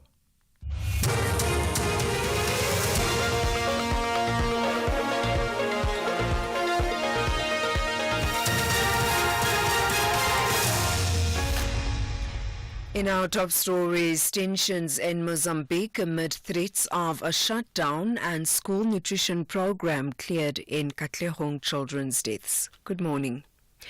More than 30 Mozambican police officers have taken refuge with South African border security at the Libombo border post. The border has since been temporarily closed following violent protests in Mozambique. The protesters allegedly stormed the port of entry, setting alight buildings, including security guard houses and vehicles belonging to officials. The violent protest erupted in Maputo after the October election results were announced. The Border Management Authority spokesperson, Meme Mukhotsi, says they are working closely with their counterparts to address the situation. There are threats of a shutdown tomorrow. Gauteng's acting Premier Kiribone Diale Tlhabela says tests by health officials on the school nutrition program at Zongoba Primary School have cleared the Department of Education from any wrongdoing. She was speaking during a visit to the family of 2 learners from the primary school who died after allegedly consuming snacks from a local spaza shop and food supplied by the school. The acting Premier says investigations are also focused on the spaza shop where the children bought the food. Department of Health did the investigations on our school nutrition, and the results were negative, that it's not it, and it is alleged that kids went to different spaza shops to get different things. So we are also to investigate and make sure that we deal with this challenge.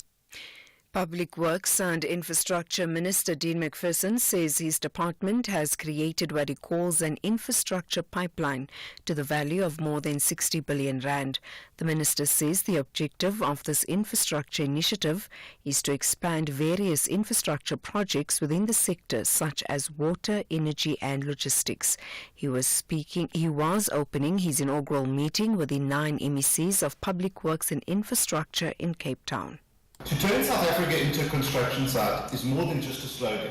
It is a pledge to advance an ambitious infrastructure development agenda that reaches every province and addresses both urban and rural needs. By working with Infrastructure South Africa, we have established an infrastructure pipeline valued at over 64 billion rand. Projects span a range of critical sectors such as energy, water, logistics and housing, and more projects are set to be included in this pipeline in the years ahead. The Water and Sanitation Minister, Pemi Majodina, has reiterated the water crisis in Gauteng is self-inflicted. She says municipalities were warned as early as June to take care of the water infrastructure in the province. This as most parts of the province have been battling with water cuts in recent weeks. Majodina briefed the media on the department's performance during its first 100 days. It is important to state that there is no drought in Gauteng. However, the province is experiencing water security challenges, which include credit management issues, water losses, aging infrastructure, illegal connections, illegal mining, and servitude encroachment. The Ministry of Gauteng and the provincial government have intervened to address the challenges by calling on all municipalities in Gauteng to impose water restrictions. Hence, Gauteng is on water restriction level 1. The Israeli Prime Minister Benjamin Netanyahu has sacked the Defense Minister Yoav Gallant, citing a breakdown in trust, which he said was vital for wartime unity. The two men had disagreed over the conduct of the war in Gaza, with Gallant arguing for an end to hostilities and a hostage deal, a stance rejected by the Prime Minister. Speaking after his dismissal, he said he was proud of his achievements since the Hamas attacks. We struck in Gaza and Lebanon. We eliminated terrorist leaders across the Middle East and for the first time ever delivered a precise, lethal and swift blow to Iran. I'm proud of the defense establishment's accomplishments. I trust the commanders and soldiers. The security of Israel was and still is my life's mission, and I'm committed to that. And finally, the FBI has warned that bad actors have been using its name and image to spread false blog posts and films about the U.S. election. One fabricated video said it has received 9,000 complaints about malfunctioning voting machines. The hoax follows a series of fake bomb threats and the battleground states of Georgia, Michigan and Wisconsin. Georgia's Secretary of State is Brad Raffensperger. I'm frustrated as an American that people would threaten other Americans, and so or threaten, just to question the safety, and so that's what frustrates me. But we work through it. But our heart goes out for our voters, and that's what our concern is, and our poll workers. Recapping the top story, more than 30 Mozambican police officers have taken refuge with South African border security at the Libombo border post. The border has been temporarily closed following violent protests in Mozambique. For SAFM News, I am Anne Musa. And that's the news for this hour. Theft, accident and 1 million rand liability cover, all covered by Outsurance Essential. Get a quote today, SMS CAR to 43187. 36-year-old Joy loves Outsurance Essential because it's low-cost insurance designed for older cars. For her 2013 Ford Figo 1.4 Ambiente, she only pays 400 rand a month. With Outsurance Essential, you get up to 1 million rand liability cover. That means if you cause an accident, the other car could be covered for up to 1 million rand. And then add even more value with the motor warranty, which covers you for mechanical or electrical breakdowns. Get saving with Outsurance Essential for unfinanced cars older than 5 years and valued at less than 130,000 rand. SMS CAR to 43187. That's CAR to 43187 today. Licensed insurer and FSP. T's, C's and information online. SAFM, guiding you through the rush hour traffic. Gives you plenty of time to get out of Pretoria down to Joburg. The N1 South is a heavy backlog from the old Joburg Road right down to Buccleuch. That's due to an earlier crash. R21 queuing at the Bobsfontein exit on your way to Pretoria. That, of course, is the roadworks. Durban's N2 North, a crash here, Westwood Mall from earlier this morning. Still backlogging, traffic heavy. It's almost back as far as Chatsworth, well back past the cement factory. Routes that feed in like the M7 are heavy from Queensborough through it, down towards Bel Air and Wakesy. The N3 from Pavilion Mall, pretty heavily backed up. The N3 outbound, queuing on the ramp to get into the N2. It really is pretty extreme. M7 into Pinetown is a big queue up over St John's Avenue Bridge. In Cape Town, some highway crashes this morning. N2 inbound, a crash before the R300. That's causing a big delay through Khayelitsha. And two crashes on the N1 going into Cape Town around the sort of Monte Vista Paro area. A crash before Kiel-Besant, then another after that before the N7 highway exit. Traffic parking back to Durban Road exit at Belleville. Rob Byrne, SAFM Traffic. A very good morning to you in your SFM sports headlines. It is cricket that we get to, and it is the Proteas gearing up for a battle against India's new look team. And in tennis, Coco Gauff breaks Iga Swiatek's winning streak to secure the WTA final semi spot. Details around 8:30.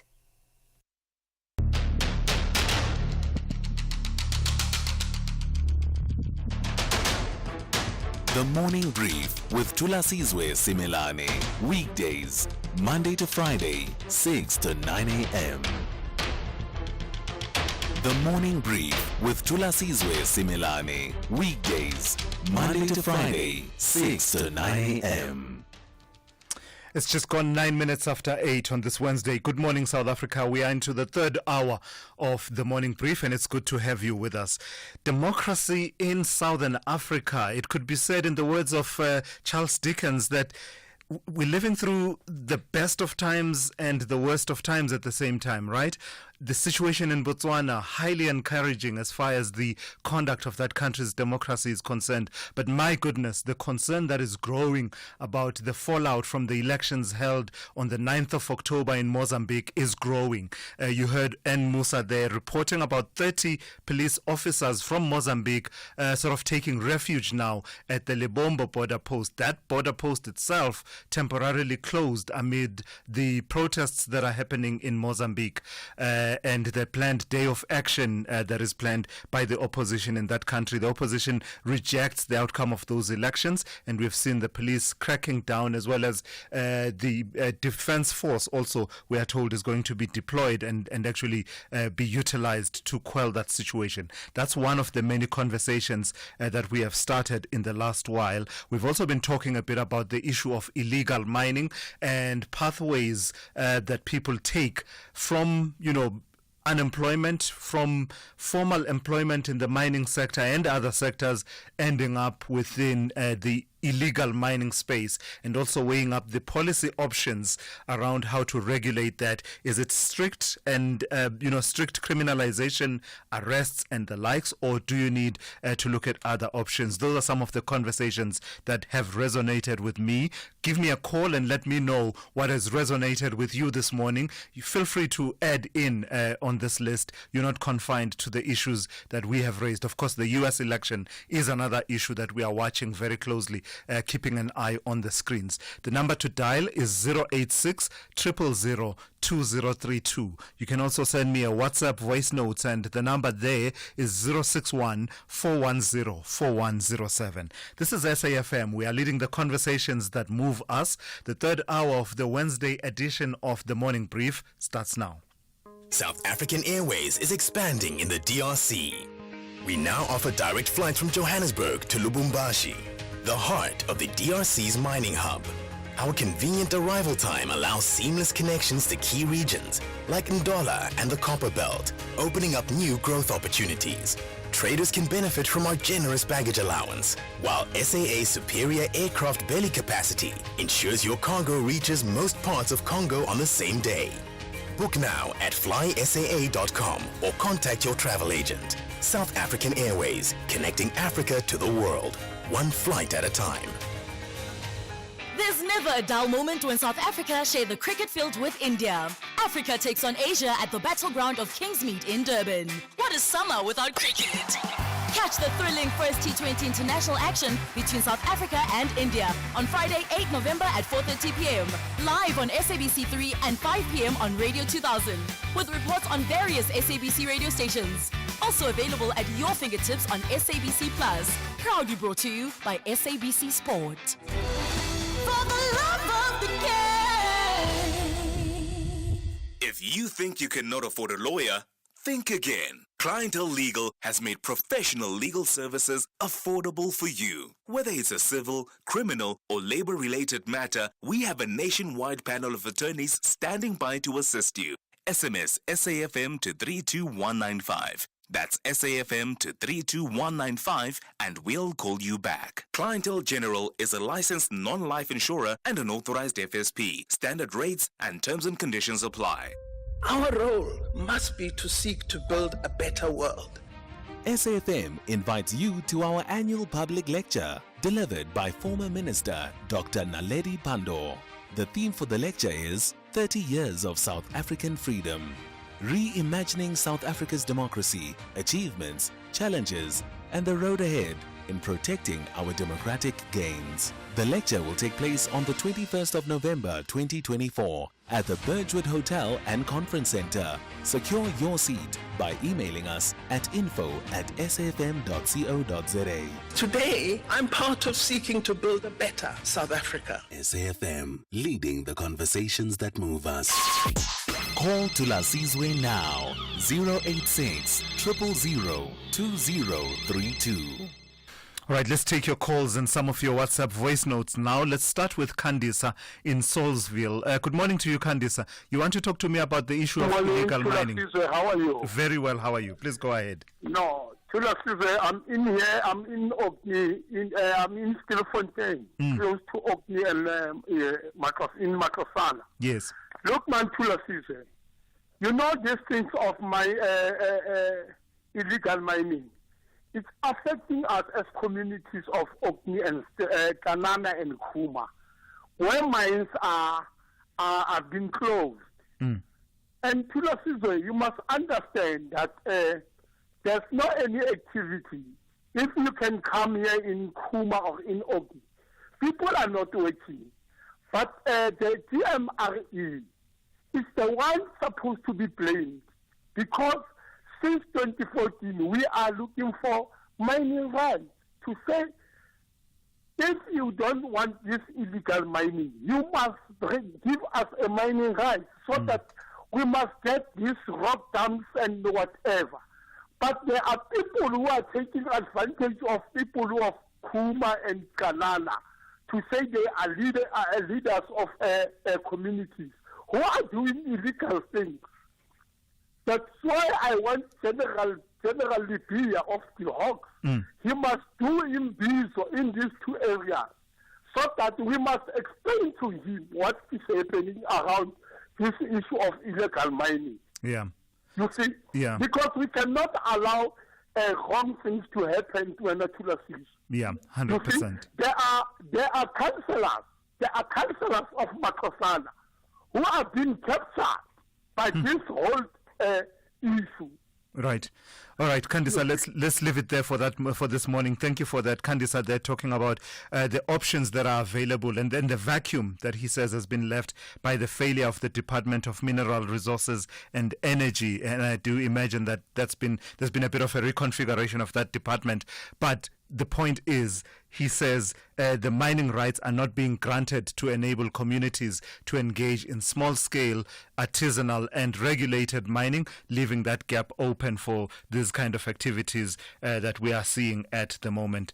Let me go to another call. Let me take a call from Butana. Butana, good morning to you. You want to talk to me about a march by AfriForum? Indeed, my brother. Good morning, Thulasizwe.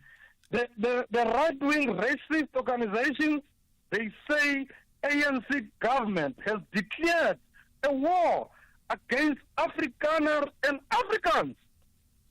Declare war by asking that those institutions, government institutions, they must be inclusive. They have declared a war, and they are part of this government of the ANC. They are emboldened like they've emboldened in 1948. Just winning the election by slim majority.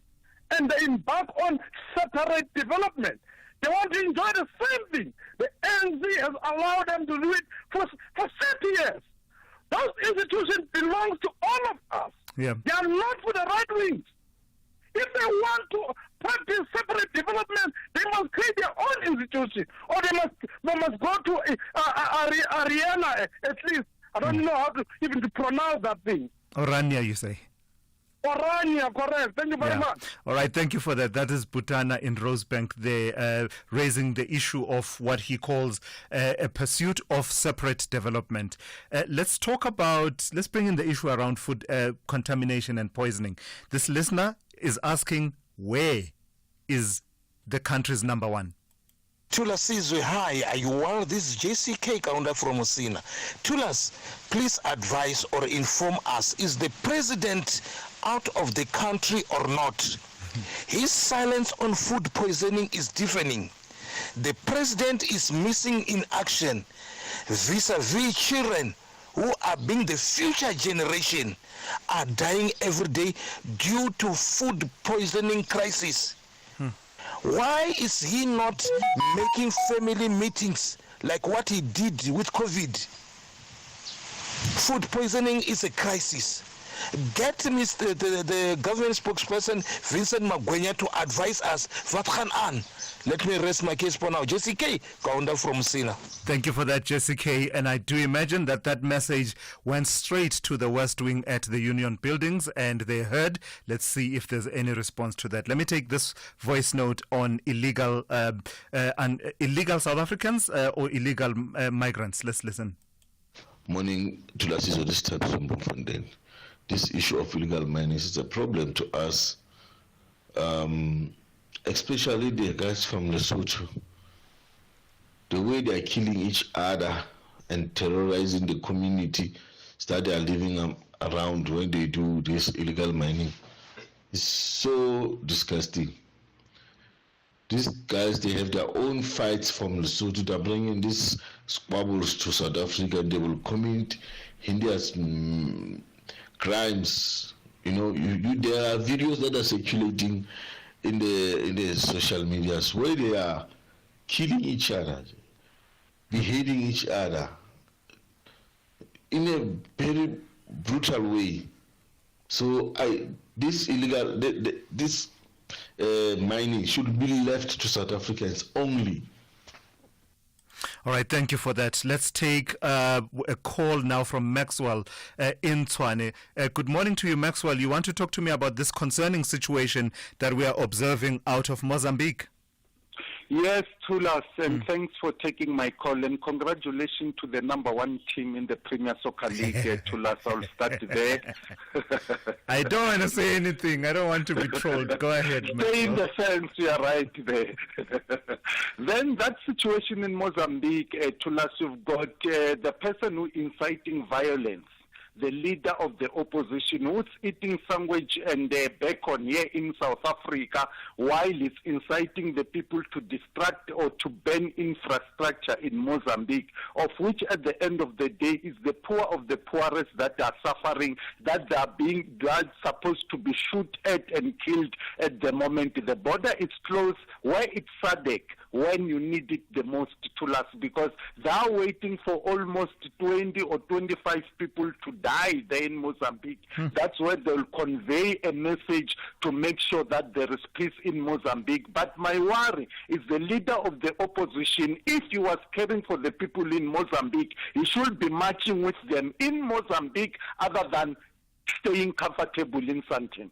All right, thank you for that input. That's Maxwell in Tshwane weighing in on the situation in Mozambique. In a moment, we focus on exciting and interesting developments out of the Mangosuthu University of Technology. At Business Outsurance, ensuring your business is our business. Switch to Business Outsurance today, and you could get a massive 20% discount on your business insurance premium. Get affordable cover to protect your business against everyday risks. Get the best business insurance at the best price for your business. SMS quote to 43328. That's quote to 43328 to switch and save today. Licensed insurer and FSP. TCs and information online. So why should I use We Buy Cars if I want to sell my vehicle? Because We Buy Cars buys cars. But will I get the right price? Of course. We Buy Cars buys thousands of vehicles and knows exactly what every vehicle is worth. Their buyers deliver exceptional service and pay you immediately. And how do I know what they'll pay for my vehicle? It's easy. Visit webuycars.co.za or use the We Buy Cars app. Follow the simple steps and voila, you'll know your car's value in no time. We Buy Cars. Quick, easy, the best. India planned to cause an upset in Mzansi's own backyard. However, the Proteas are all about hitting the ground running at St. George's Oval to demonstrate what the Protea fire looks like. What a summer without cricket.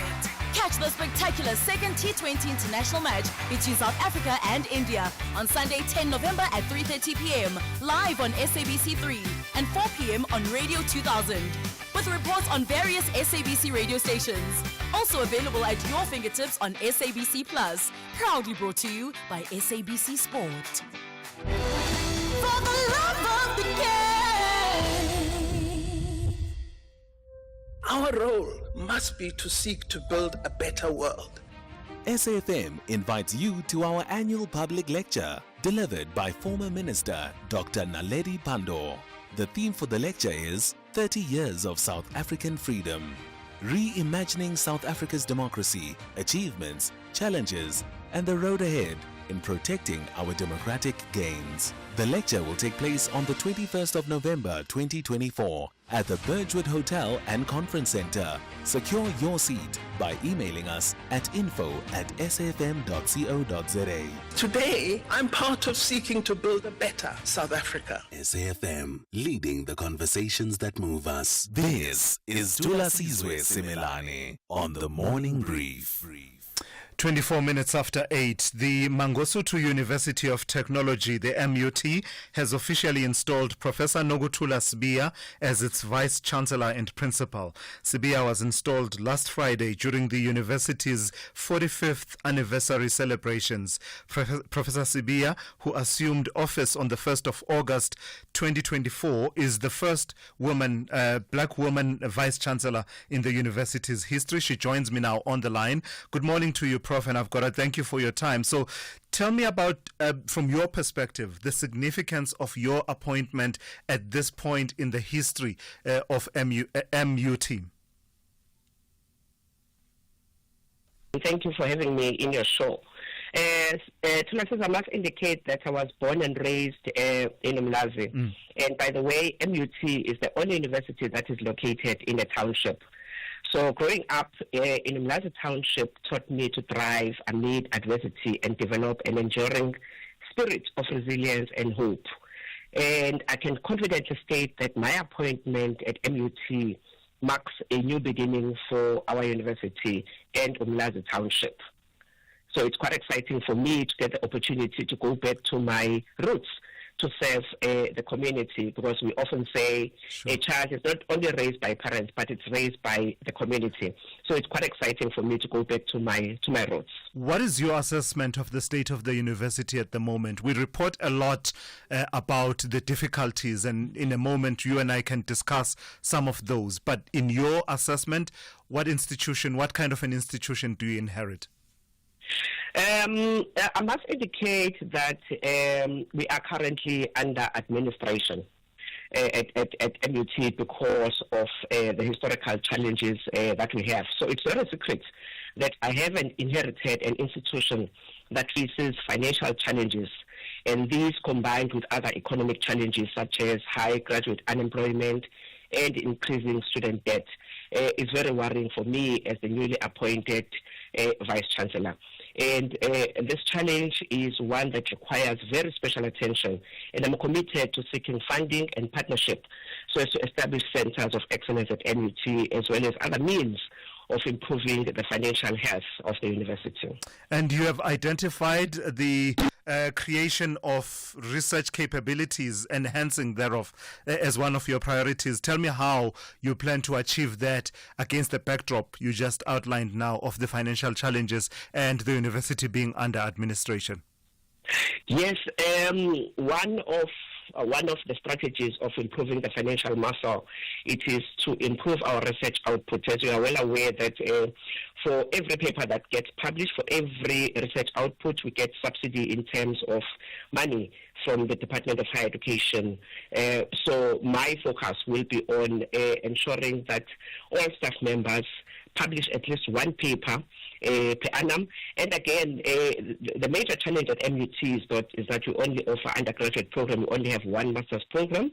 So my vision is to grow the PQM for Mangosuthu, so that in the near future we offer more master's and doctoral programs so as to improve the financial muscle, because it's staff members and students who have postgraduate qualifications that contribute more towards research outputs. How concerned are you about the culture within MUT?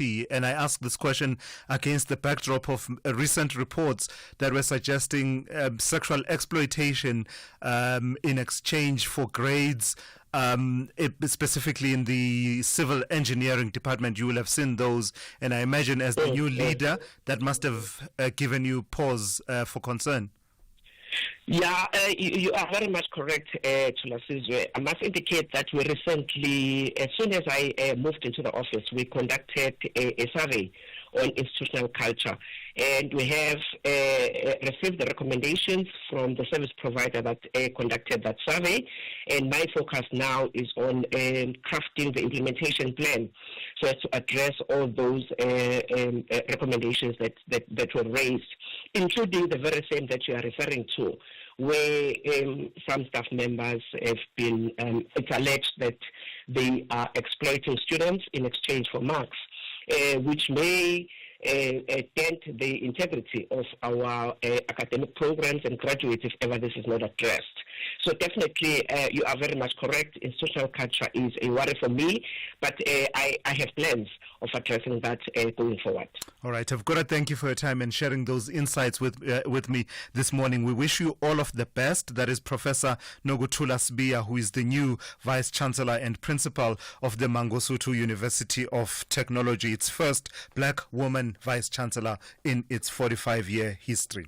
At 8:30, let's check in with Ann Musa with the latest news headlines. Good morning. Thanks to us. In the headlines, former U.S. President Donald Trump has won the second swing state of Georgia after picking up North Carolina earlier. The U.S. presidential election is far from decided, but the playing field appears to be steadily tilting towards Trump. More than 30 Mozambican police officers have taken refuge with South African border security at the Libombo border post. The border has since been temporarily closed following violent protests in Mozambique. And the Hawks in the Eastern Cape are on the hunt for at least 6 suspects believed to be involved in a cash-in-transit robbery yesterday. I'll have details on these and other stories at 9. SAFM, guiding you through the rush hour traffic. If you're going out of Pretoria to Joburg, the N1 will surprise you this morning with its heaviness. Traffic is jammed from the old Joburg Road right down to Buccleuch. That's an earlier crash which has been cleared. And then the queue stays on the Mike 1 as far as, well, from Buccleuch then, has come off the N1 down to Marlborough Drive. So effectively, old Joburg Road down to Sandton, heavily backed up. N12 and R24 reaching to Kaluli stay busy after an earlier crash. The N1 queuing into the Winnie Mandela off-ramp. That's pretty par for the course these days with those traffic lights being down forever on Winnie Mandela at the N1 Highway Bridge. Not an insignificant junction, that, but very little attention being given to it in terms of restoration. R21 away from the airport, heading up towards the construction at the Bosfontein exit. Now, a lot of pressure on Durban's N2, going north, a crash near Westwood Mall from much earlier this morning. Traffic remains dead still from Cement Factory. It also is heavy coming in on the N3 from Pavilion to try and get through 4 level and into that N2 north traffic. Further up, a breakdown before Mshlanga, so there's a queue, and a breakdown at Cliffdale in the roadwork, so the N3 drops to a single lane, and big traffic from Key Ridge if you're on your way to Pietermaritzburg. In the N2 closure between Prospecton and the Monzum-Toti, backing traffic on the N2 south to Joiner Road where you off-ramp, and then very heavy on the alternative routes both sides of the N2. Cape Town very busy as well. A crash N2 inbound at the R300. That's a queue almost back as far as Baden-Powell Drive. The running from Khayelitsha is pretty heavy. The N1 inbound, a crash before the N7. That's a queue from Plattekloof Hill. And if you're going out of Cape Town, there's a breakdown on Plattekloof Hill causing a delay out from the sort of Monte Vista Hill Basson side. Rob Byrne, SAFM Traffic. This is SAFM Sport with Zai Khan. Sipho calls it the morning brief GNU. It's in session. Everyone in studio this morning. Talk to me, Zai, about cricket, the game named after an insect. Oh. I'm sorry. Yes. The Proteas in action soon in Durban. They're in for a real pitch battle to us. Let's hope they can swing this one in our favor. India are known to be spinning a surprise every now and again. So it kicks off this Friday in Durban. Proteas facing a refreshed Indian squad, though India will be without their past superstars like Rohit Sharma and Virat Kohli. Wayne Parnell warning that they're still a force to be reckoned with, boasting IPL seasoned talent eager to shine on the international stage. But all eyes will be on the Proteas. Heinrich Klaassen, now his stellar performance in the IPL earned him that record 48 million rand contract, so we'll expect a thrilling face-off as the Proteas finest take on India's up-and-coming powerhouse. Stay tuned for the action on SABC Sport. Let's go to soccer. Orlando Pirates coach Jose Rivero admitting his milestone 100th match in charge is special, and he tried to cut a modest figure after beating Richards Bay FC at Orlando Stadium last night. 1-0 the score. Another milestone achieved last night was a historic run of 7 consecutive league victories, something no previous Pirates coach has been able to achieve in the PSL era, dating all the way back to 1996. In the meantime, Kaizer Chiefs have apologized for a pitch invasion and another incident of missile throwing by their supporters, as the club anticipates yet another fine or worse from a Premier Soccer League disciplinary committee. Now, Chiefs could have genuine concerns for being made to play some matches behind closed doors, as missiles thrown by their supporters has grown out of control. They faced 3 fines for multiple incidents of the same offence last season. Now on Saturday, missiles thrown again, some fans invading the pitch at one stage, as Chiefs were thrashed 4-0 by Mamelodi Sundowns in the Carling Knockout Cup at FNB Stadium. Amakosi said 3 fans were arrested for the transgressions. And tennis action, Coco Gauff making a stunning statement at the WTA finals in Riyadh, Saudi Arabia, defeating the defending champion Iga Swiatek for only the second time in 13 meetings. Gauff's 6-3, 6-4 victory not only secured her spot in the semi-finals, but also confirmed Arina Sabalenka as the year-end world number 1. Let's hear from Coco Gauff.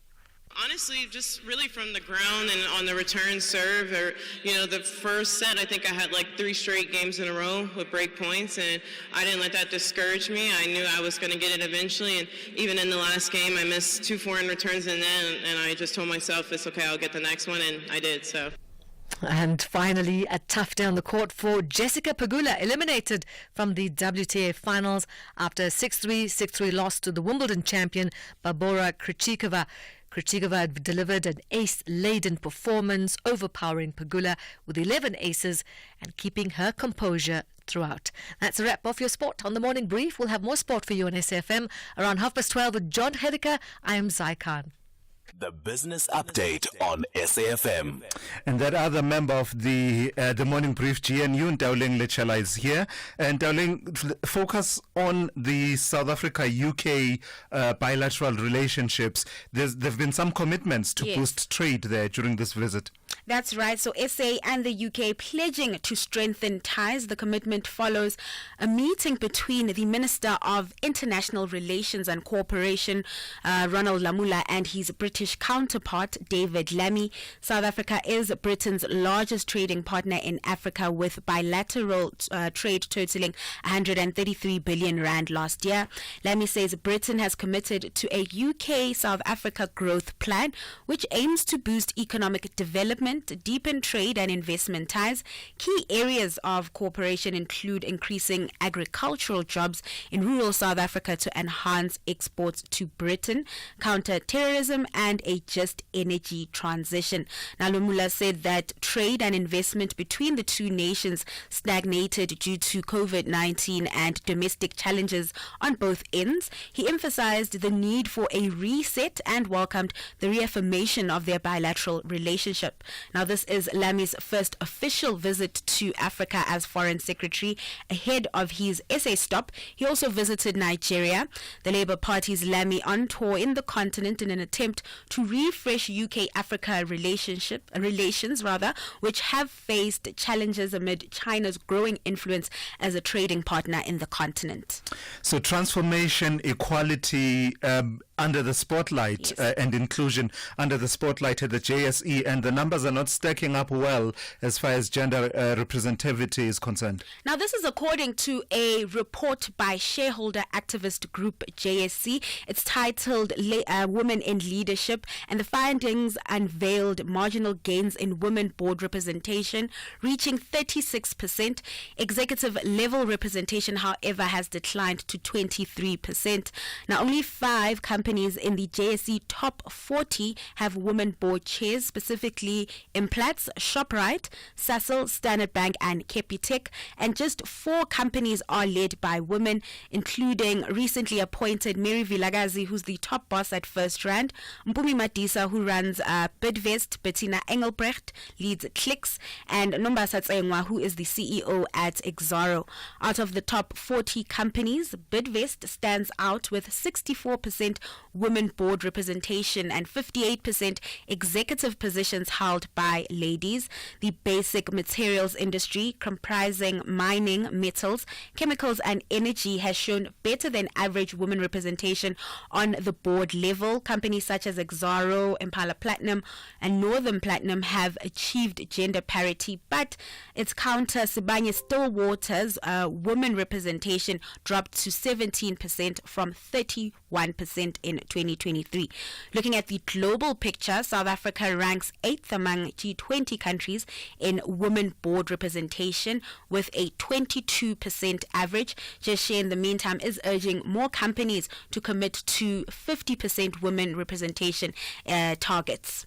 All right, lastly, the map in the U.S. is turning increasingly red, state after state after state, and at the last count, 247 electoral college votes for Trump, 214 for Kamala Harris, with still a few to go. With that context in mind, what kind of a day are we facing in the markets? You and I have been watching the screen every 2-3 minutes just to see what happens on that map, and it seems like, as you know, that map turns red, the JSE is poised to have an upbeat start, taking lead from its international counterparts. It seems like a number of traders are pegging in or are betting for a Trump trade as those votes come in. In terms of company news, investors will be assessing Pepcor's trading update, but really focus here on the outcome of the U.S. elections and the Fed's next policy move. While equity markets seem to be faring well, currency markets really choppy this morning. The rand is back above the 1770 mark, trading at 1775 to the dollar. Meanwhile, in the US, futures sitting comfortably in the green as officials count the votes which will determine the next president of the US. And then over in Asia, markets on track to end the day mixed. Hong Kong's tech stocks in particular taking a beating this morning. There are some analysts, starting to raise bets for that Trump victory and that weighing on those tech stocks. Right, thank you for that. Ndauling Lechela in studio, hint, hint, nudge, nudge, with your update on news to do with the economy, business, as well as an update on the markets here at home and around the world. Hey yo, what's the go? I'm out here with the Quellas. Now peep this, check out Back to the City performance on SABC1 in Mzansi for sure. Yeah! For sure, Back to the City level. Yeah! For all the hip-hop heads, check out the Back to the City special, Saturday 9 November at 8 p.m. only on SABC1. Oh, what a shot! That's clean out of here! FlySafair is headed for 6 as the new official domestic carrier of Proteas cricket. We're thrilled about this partnership and can't wait to fly them to victory for the summer international season. And don't forget, if you're a cricket fan, head to flysafair.co.za today to grab affordable flights to all major cricket venues in SA. Proteas, we wish you all the best. Knock it out the park. FlySafair, for the love of flying. The South African government has implemented economic reforms to address challenges in energy, logistics, and the visa regime. The national rail policy is aimed at modernizing the rail sector, and the reduction of water use license backlogs has attracted 24.4 billion rands in investment. The recently gazetted visa system regime will attract critical skills and investment whilst boosting tourism to ignite the economy and enable job creation. These reforms demonstrate considerable progress in transforming South Africa's economy and addressing the binding constraints on growth. Building and transforming the economy. A message brought to you by Government Communications. Big stories of the day. The Morning Brief. 17 minutes to 9 here on the Morning Brief. Let's focus on this now. The Johannesburg Business School is this morning hosting a Skills and Jobs Investment Summit, which will be led by the Deputy Minister of Higher Education and Training, Dr. Mimi Gondwe.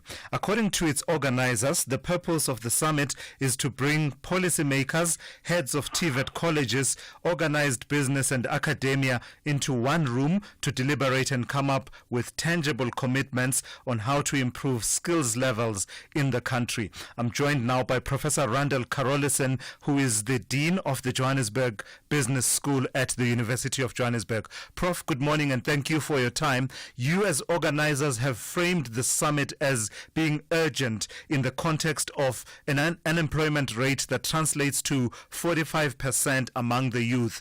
Urgent, yes, but why? To achieve what exactly? Well, it is very urgent because not only is unemployment out of control, but also we see a growing trend of graduate unemployment.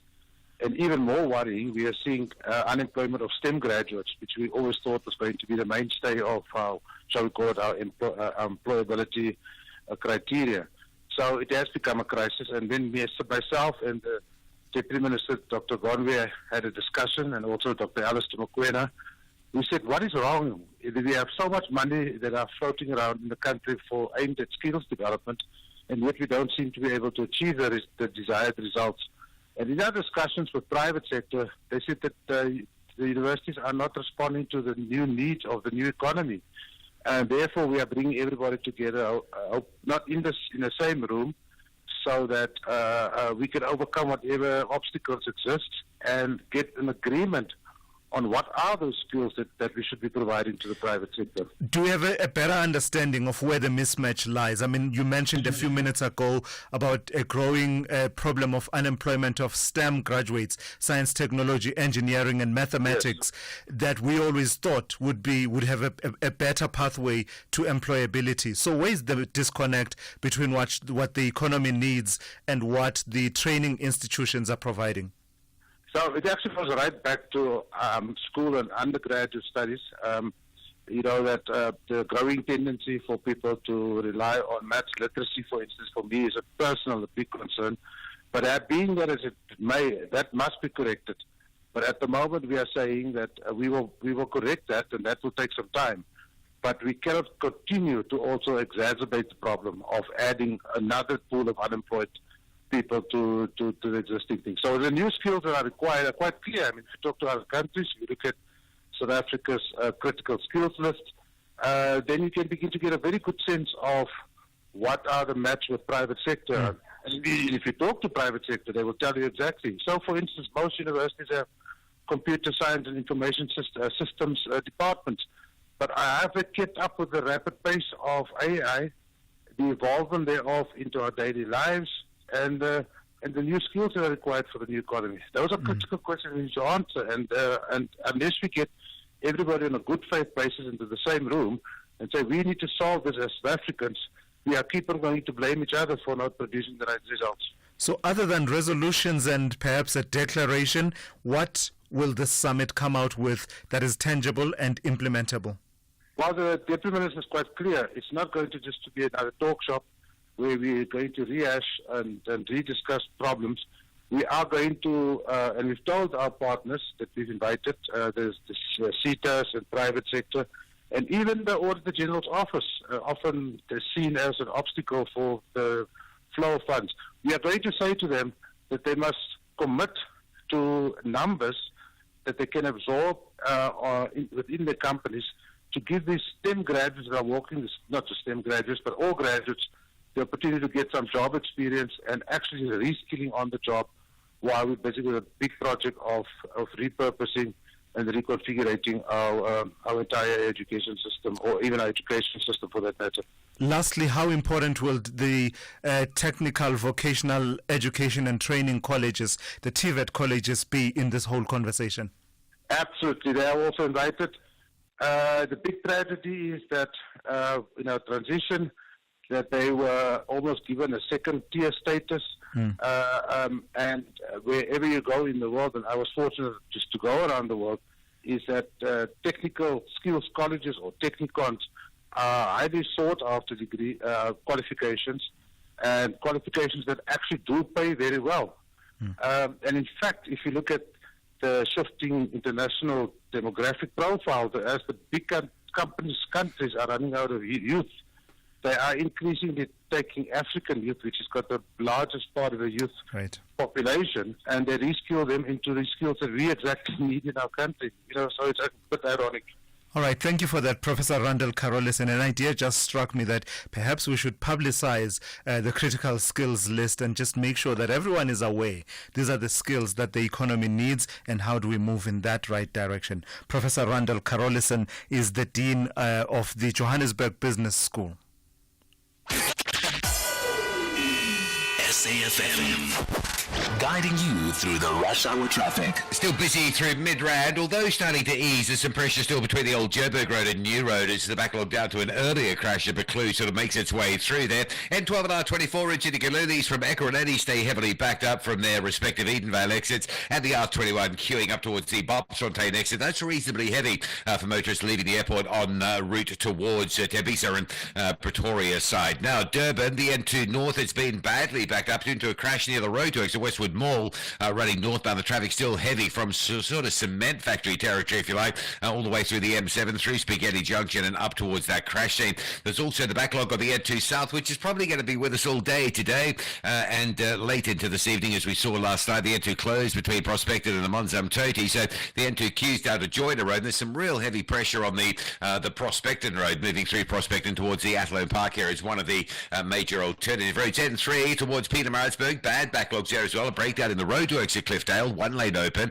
Traffic queuing all the way back down Key Ridge territory. And Cape Town, heavy pressure on the N1. There's a broken down vehicle on the outbound side before Plattekloof Road, and there's a crash on the inbound side at both the N7 and at Sable Road. So the N1 outbound into the breakdown, going very slow from Monte Vista, and the N1 inbound past those two crashes is a heavy backlog from the Belleville area. Also the N2, an earlier crash at Khayelitsha near the R300 has been cleared. That traffic starting to ease. Rob Byrne, SAFM Traffic.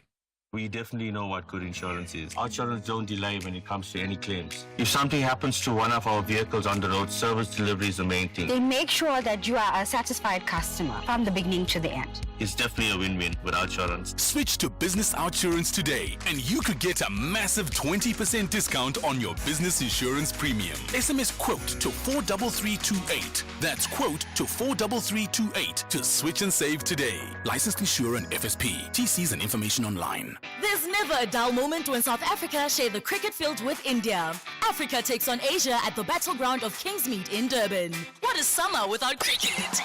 Catch the thrilling first T20 international action between South Africa and India on Friday, 8 November at 4:30 p.m. Live on SABC3 and 5 p.m. on Radio 2000, with reports on various SABC radio stations. Also available at your fingertips on SABC Plus. Proudly brought to you by SABC Sport. For the love of the game. Our role must be to seek to build a better world. SAFM invites you to our annual public lecture, delivered by former Minister Dr. Naledi Pandor. The theme for the lecture is 30 Years of South African Freedom, reimagining South Africa's democracy, achievements, challenges, and the road ahead in protecting our democratic gains. The lecture will take place on the 21st of November 2024 at the Birchwood Hotel and Conference Center. Secure your seat by emailing us at info@safm.co.za. Today, I'm part of seeking to build a better South Africa. SAFM, leading the conversations that move us. Call Thulasizwe now, 086 000 2032. Let's fire up the idea. I'm getting ahead of myself there. Let's fire up the ideas refinery. Let's let 100 flowers bloom. Let 100 schools of thought contend. Let me take a call from Patrick. Patrick in Pietermaritzburg. You want to talk to me about the situation in Mozambique. Good morning. Good morning, Thulasizwe. Kunjani mfowethu? Ngiyaphila kunjani, Patrick? Yaphila. Thulasizwe, I'm very worried because it seems as though these liberation parties like ZANU-PF in Zimbabwe and Frelimo in Mozambique are just riding on this ticket of being the liberators of the country, but it's the people that are suffering. I mean, look at Zimbabwe. It's the same story there at Thulasizwe and now in Mozambique. So what is the answer to this situation, Thulasizwe? Yeah, I hear you. I hear what you're saying. That sort of entitlement to remain in power endlessly because you are the liberators. But at least there's promising signs coming out of Botswana. I mean, that the way that was handled by the Liberation Party was commendable, right? Yeah, but Thulasizwe, the people of Zimbabwe are absolutely stumped. They don't have an answer, Thulasizwe, because every time an opposition party comes into play, like MDC and CCC, they are squashed by the ZANU-PF military situation. So what is the answer, Thulasizwe? Please give us an answer, brother. I wish I knew, Patrick. I wish I knew what the answer was. I spent 3 years in Zimbabwe. I came back, nothing, blank, still no answer. Thank you for that call. That's Patrick in Pietermaritzburg. Yeah. Let me take one from Mike. Mike, you are talking about a Trump victory. Are you at a point where enough of the U.S. map is red enough for you to do what they call in broadcasting there, a projection? Oh, Thulasizwe, thanks for taking my call. You know, never in my wildest dreams had I really thought that I would vouch for someone from Republicans.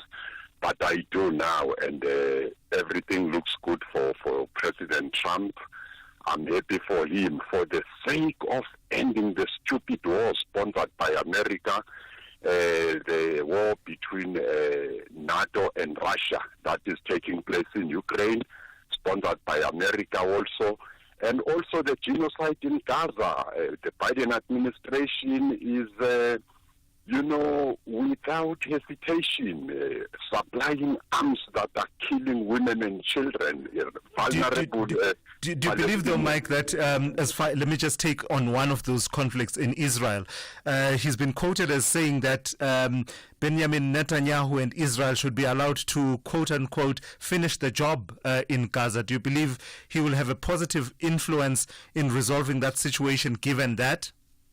I think so. Remember, one of his comments, actually, he condemned the killing of, innocent women and children there. Yes, he might be leaning towards Netanyahu, but I believe that by virtue of condemning killing of women and children, at least it'll be better than Biden and Kamala Harris. All right. And yes, that stupid war in Ukraine between Russia and NATO is unnecessary. All right. Thank you for that. That's Mike in Middleburg there talking to us about the U.S. election and its global implications. Let me take one or two of your voice notes. Earlier on, we had a voice note that was asking, where is the president? Perhaps this person has an answer? Good morning. JCK's answer is the president is there sitting in his US dollars, sitting on top of them, being surprised, because that's what he's capable of, being surprised every time there's a crisis in South Africa. Children are dying, but the president is quiet, so he's just sitting. He's about to be surprised, because that's Kidimakats, almost our president. That's what he's capable of. Dimakats. Let's hear, maybe someone else has an alternative answer. Good morning, Thulas. That is my question too. Where is our president whilst our children are dying? Where is he hiding himself? I can smell a rat here. I can smell a rat here. Really, really, what is happening? Basadi ba ko Mzansi vukani manilele. Ke bana ba rona ba.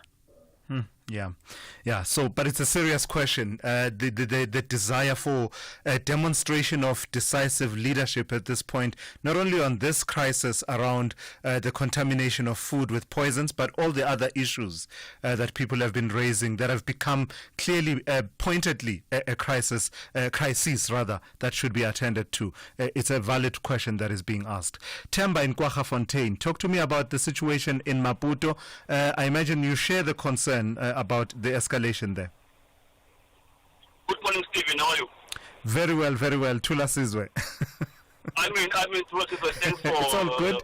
It's all good. He's a colleague of mine and a good friend. Go ahead.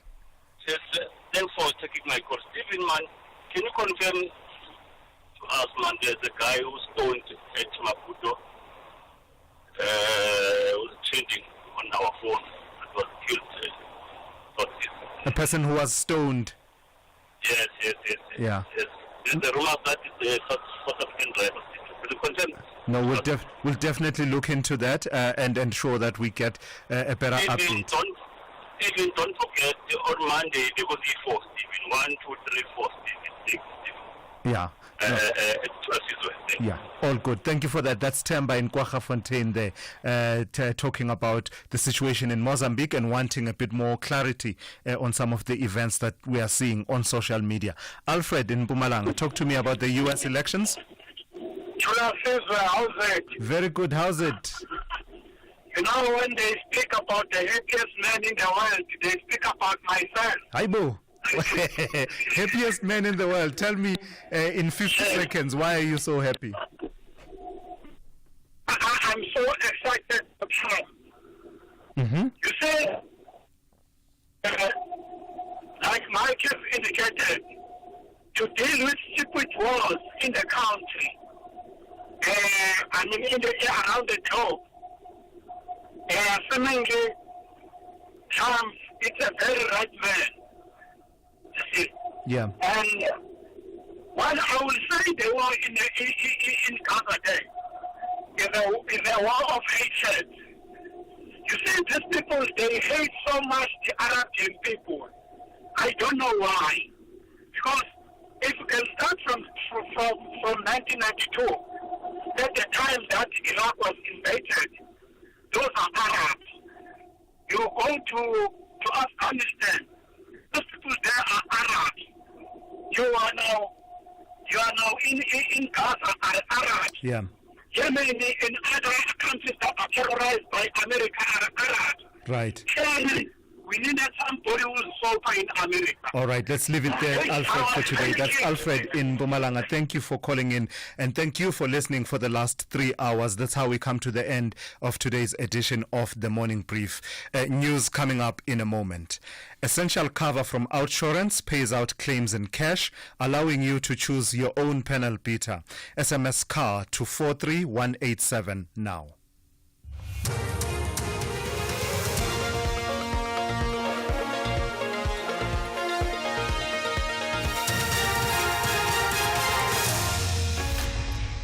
In our top stories, Donald Trump leads battleground states and tensions in Mozambique amid threats of a shutdown. Good morning. Former U.S. President Donald Trump is expected to speak in Florida shortly after winning 2 key swing states of North Carolina and Georgia. Republicans are projected to win control of the Senate back from Democrats after flipping a string of crucial seats. The BBC's Nada Tawfik is at Donald Trump's headquarters in Florida. He has been at Mar-a-Lago this evening. He's been with his family, close friends, the likes of Elon Musk, his biggest donor, the world's richest man. I actually spoke with Steve Witkoff, Sumi, who was one of his closest friends, who was there every day at the Trump trial, who was there actually during that second assassination attempt on his life when he was golfing. And Steve Witkoff says that they have a real feeling that they are going to win decisively tonight. More than 30 Mozambican police officers have taken refuge with South African border security at the Libombo border post. The border has since been temporarily closed following violent protests in Mozambique. The protesters allegedly stormed the port of entry, setting alight buildings, including security guard houses and vehicles belonging to officials. The violent protest erupted in Maputo after the October 9th election results were announced. The Border Management Authority spokesperson Meme Mukhodzi says they are working closely with their counterparts to address the situation. There are threats of a shutdown tomorrow. Government is obliged to join forces with the private sector in order to rejuvenate its infrastructure programs. This is according to the Minister of Public Works and Infrastructure, Dean McPherson. He says government does not have sufficient funding to further expand its infrastructure for the state. McPherson was speaking during his inaugural meeting with the 9 provincial MECs of Public Works and Infrastructure in Cape Town. It is now common knowledge that the state does not have sufficient funds to support this ambitious infrastructure program. Therefore, new and innovative funding solutions are essential, including blended finance and public-private partnerships. These models will allow us to leverage both public and private investment, reduce risks for investors, while ensuring projects are finished on time and on budget. The corruption trial of the former municipal manager and the chief financial officer of the Fetago Motubatse municipality in Burgersfort, Limpopo, in connection with the VBS Bank investments will resume this morning in the High Court. The former municipal manager, Johannes Muhlala, and the former CFO, Tumelo Ratau, are being tried for alleged corruption, contravention of the Municipal Finance Management Act, as well as money laundering. Michael Makungo reports.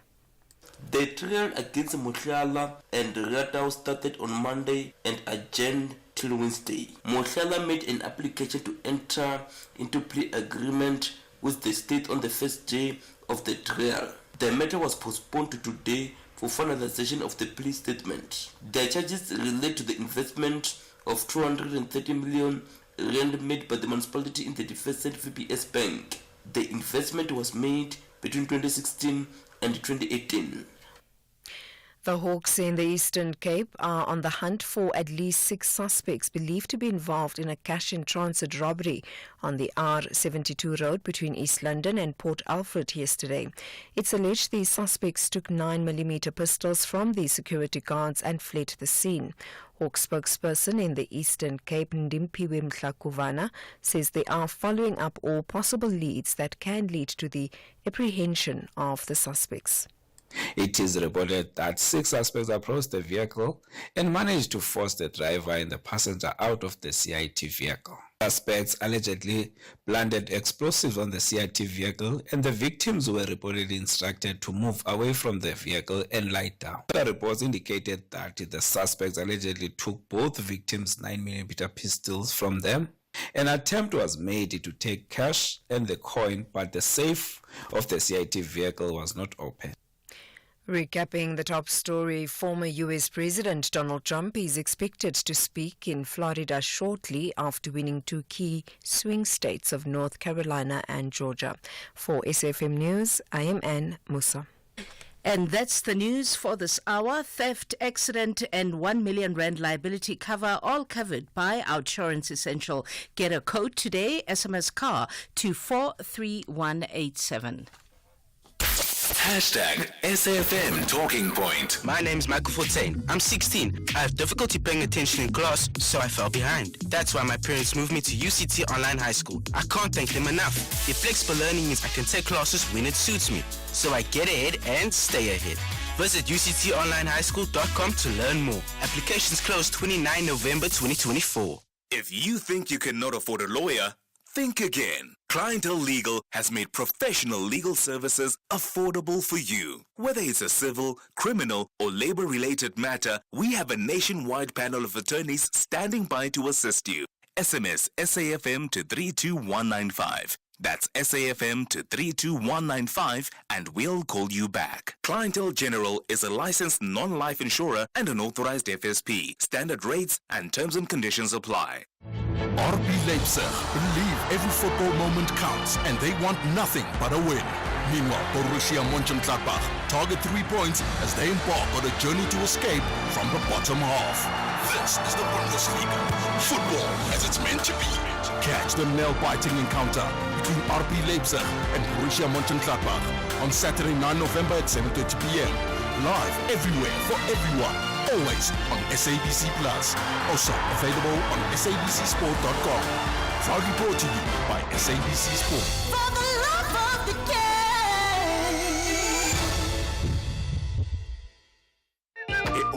Festive season is around the corner. Tell hooray! Unlike most, Paul, I don't sweat going home because I have a Nedbank Just Invest account. So I'll be up this festive season. No borrowing, guys. Even you, Mr. Voiceman. Must be nice to be you, Mabel. Mara, you can also be like Mabel and earn up to 8.5% interest. Open yours via the Money app in under 2 minutes. See money differently. Nedbank. We're a licensed FSP and registered credit provider. Promo rates apply. Visit nedbank.co.za for more info.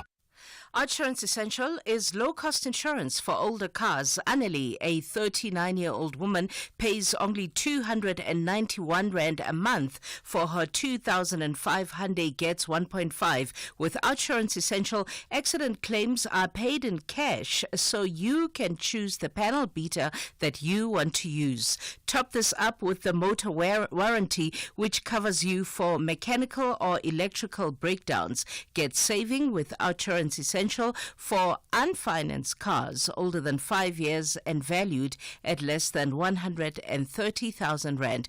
SMS CAR to 43187. That's CAR to 43187 today. Licensed insurer and FSP. T's and C's and information online.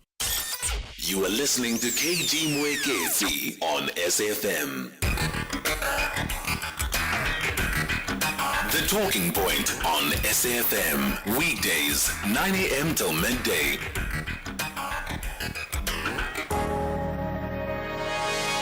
Now, when they say, I am my ancestors' wildest dream, I imagine they mean something like this picture. 2 black women, one, myself, a Muslim American journalist who is descended from a long line of strong-willed women, including some who were brought to the United States to be enslaved and build the very foundation that my nation rests on. The other is my co-host. She's a British Nigerian South Londoner in Washington, D.C. Together, we host a daily television show. It's broadcast to 320 million households around the world, allowing people a platform to share their stories that are often left unheard. Now, on this day in particular, our show centered on the 400th anniversary of the arrival of the first enslaved Africans on the shores of what was to become the United States in the year 1619. Some 400 years later, could my ancestors have imagined that I would be facing a room of change makers in the film, television, and arts industry across oceans in Auckland, New Zealand, to impart the message that representation very much matters? And while I'm not in the film or movie business, I am a member of the media, and it's a role that I look upon as a trust and a responsibility. I'm reminded of a parable of a hunter and the lion. You might know it. Every night, a father would tell his son the story of the hunter and the lion, and one night, the son asked his father, "Why does the hunter always win in these stories?" And the father replied, "Well, when the lion tells the story, he can tell it however he wants." Now, that story is recounted differently in various cultures, but the theme always remains the same. Until lions start writing their own stories, the hunters will always be the heroes. So in the face of rising nationalism, xenophobia, Islamophobia, and supremacism across the globe, it becomes that much more important to be a Black Muslim woman doing what I'm doing, telling my story and making room on the stage that I share to facilitate the telling of other people's stories. That's Malika Bilal, who's an international news journalist, and she gives the motivation for this interesting Wednesday. It's Wednesday, the 6th of November. Welcome to the Talking Point. I'm here today and tomorrow for Kathy Mutlatlana. We are SFM leading the conversations that move you, and please join in whenever you want to. I'm in for Kathy. I'm Khomotso KG Mwekezi. Join on the 086 000 2032 number, SMS 41391, SMS 41391 at 150 to you, WhatsApp 061 410 4107, 061 410 4107. On X, we are at SFM Radio. You can hashtag SFM Talking Point. When you talk to us, we open the lines for you. You most probably are also going to talk about the American elections that are clearly looking red to me at this point, or where I'm looking at, I'm observing on the television screen in the studio that I'm in, and it's overwhelmingly red at this point. So you'll probably talk to them. The word that they themselves, hi Lebu, the word that they themselves used when they were describing the elections were the most consequential elections in the history of American elections, and the Americans seemingly are speaking red, and red toward Trump, of course. And do you ask yourself what it would look like for Africa? Some have said, a red a win is good for Africa. We'll see what happens. We know what Trump was like in office. We'll see if, that win, if it is officially solidified, he's going to speak very soon, apparently. I don't know whether he's going to declare a win, but he apparently is going to speak. So I want to hear what your thoughts are on that red win in America, if that's what you're inclined towards, if at all.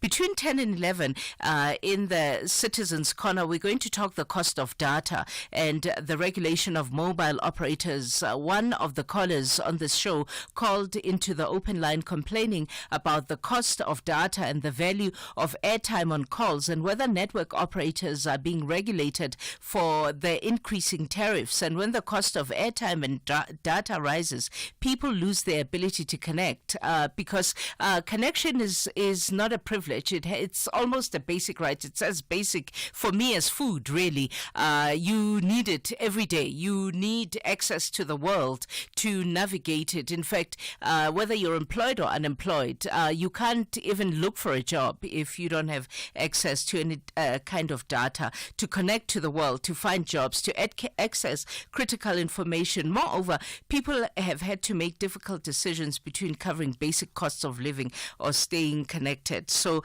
since Data Services Market Inquiry in 2018, we've not seen the expected reduction in costs. So low-income users are still being priced out of data costs. So between the 10 to 11 hour, we're speaking about how affordable data costs can overcome the structural barriers that face South Africa. And we invited Koketso Moeti. Amanda Mobi, Koketso Moeti is going to come into the studio, and Amanda Mobi will be on the telephone. Dr. David Harrison, who's Chief Executive Officer at DG Murray Trust. He made a presentation at the Data Services Market Inquiry in 2018 on zero rating for public benefit organization, and Butaung Kotsokwane is a tech expert, and we sent invitations to ICASA and the Competition Commission. It was the Competition Commission, remember, that even got the little bit of reduction that we did get back in 2018. So if they change their minds, of course, the invitation remains open for them to join that conversation. So that's what we're talking about. And after 11, we tribute the first black psychologist, Professor Chabani Mangai. His passing sent shockwaves around the academic, public sector, and literary worlds. He passed at the age of 84 on the 31st of October. He was the first black clinical psychologist, and he taught in the best universities around the world. His work covered practical psychology that could be applied to and address the skewed power relations in the country. He was also one of the pioneers in making mental health accessible to South Africans. I'm looking at the screen. He was also a former public servant as the DG of the Department of Education during the Mandela administration, and was the chairperson for the Council of Higher Education. One of his former colleagues, Dr. Bladen Zibande, reflected in a statement, and I quote, "He was one of the most eloquent and deeply thoughtful intellectuals spawned by the black consciousness movement, and his writings are still relevant as ever, close quote. So Dr. Mulalo Radzuma is going to reflect on the life of Professor Chabani Manganyi. I want to hear what your thoughts are on the U.S. elections. And you think you know some things, right? Here we are. Trump is soon to address supporters at a campaign event. But I mean, I'm not a guessing person. If I was a guessing person, I'd guess in a particular way. I'm not a betting person. But if I was one who bets, it's starting to look particularly, We'll be back with your calls in a short while. Hi, I'm Andrew, and I was recently diagnosed with myelodysplastic syndrome. Patients like myself go through a long and strenuous journey to get a stem cell transplant. I am grateful for the support I've received as I wait for the call that my donor has been found. This Sunflower Month, be a lifeline to patients like myself by registering to become a stem cell donor. You can save a life by registering at dkmsafrica.org. Think bigger than just a banking partner. Think a team of specialized experts supporting you to make better financial decisions to enable your growth aspirations. Think a strategic partnership providing indispensable advice to help you make the right moves. Think bigger. Think Nedbank Commercial Banking. For more information, visit nedbank.co.za. See money differently. Nedbank. We're a licensed FSP and registered credit provider. Hey yo, this is DJ Zero. We're out here at Back to the City. If you're not here, you're missing out. But since you missed out, make sure you check it out on SABC 1 Mzansi for sure. For all the hip-hop heads, check out the Back to the City special, Saturday 9 November at 8 p.m. only on SABC 1. Ever tried to paint a wall with only a brush? Or hung a picture on just a nail and a prayer? The contestants on My Design Rules will be the first to tell you good design starts with the right tools. Tune in to My Design Rules every Sunday at 7 p.m. on SABC3 and stand a chance to win a weekend away in the winning apartment. From beginner projects to expert builds, Buco has the tools and materials you need to get the job done. Ready to kickstart your next DIY project? Begin with Buco. Buco. Here, there, and everywhere. SAFM 106.2 FM in Zanin. SAFM supports a litter-free South Africa. Play your part in keeping our surroundings and environment clean. SAFM, leading the conversation. Across South Africa, online and on radio. SAFM, let's talk. It's now 21 minutes past 9. 086 000 2032, 086 000 2032, or the WhatsApp line 061 410 4107, 061 410 4107. Major in Bloemfontein, you want to talk the U.S. elections. Hi, Major. Morning, Kumucha. Hi, how are you? And your listeners. Hi. Yeah, Kumucha, U.S. presidential election always it's a tough nut to crack. Yeah, battle of White House is not over yet. You see? I didn't hear that. I'm listening. You said that. I didn't hear. Battle of White House is not over yet. The battle of the White House is not over yet. Harris could win on a photo finish. Yes, a chance. You think it's still too early to call? No, it's too early. It's very close. Commercial. The chance of winning really okay, it's right. The chance of winning is very slim. Her chance of winning is very slim, you say? Yeah. But I'm not showing discuss. I'm still optimistic. Because I think he wants to concede. Not concede. He wants to claim victory, I think, already, almost. Yes. Okay.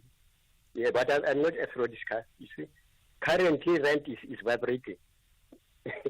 Yeah, we'll see. All right, Katie. It's fascinating to watch, no matter where you look at it from.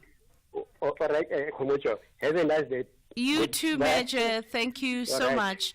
Hi, is it Mick in Limpopo? Hi, Mick. Yes, Mick. How are you, Katie? Hi, Mick. How are you? I'm good, ma'am. Yes, you also want to talk the U.S. elections. Yes, I just want to, add something that I learned.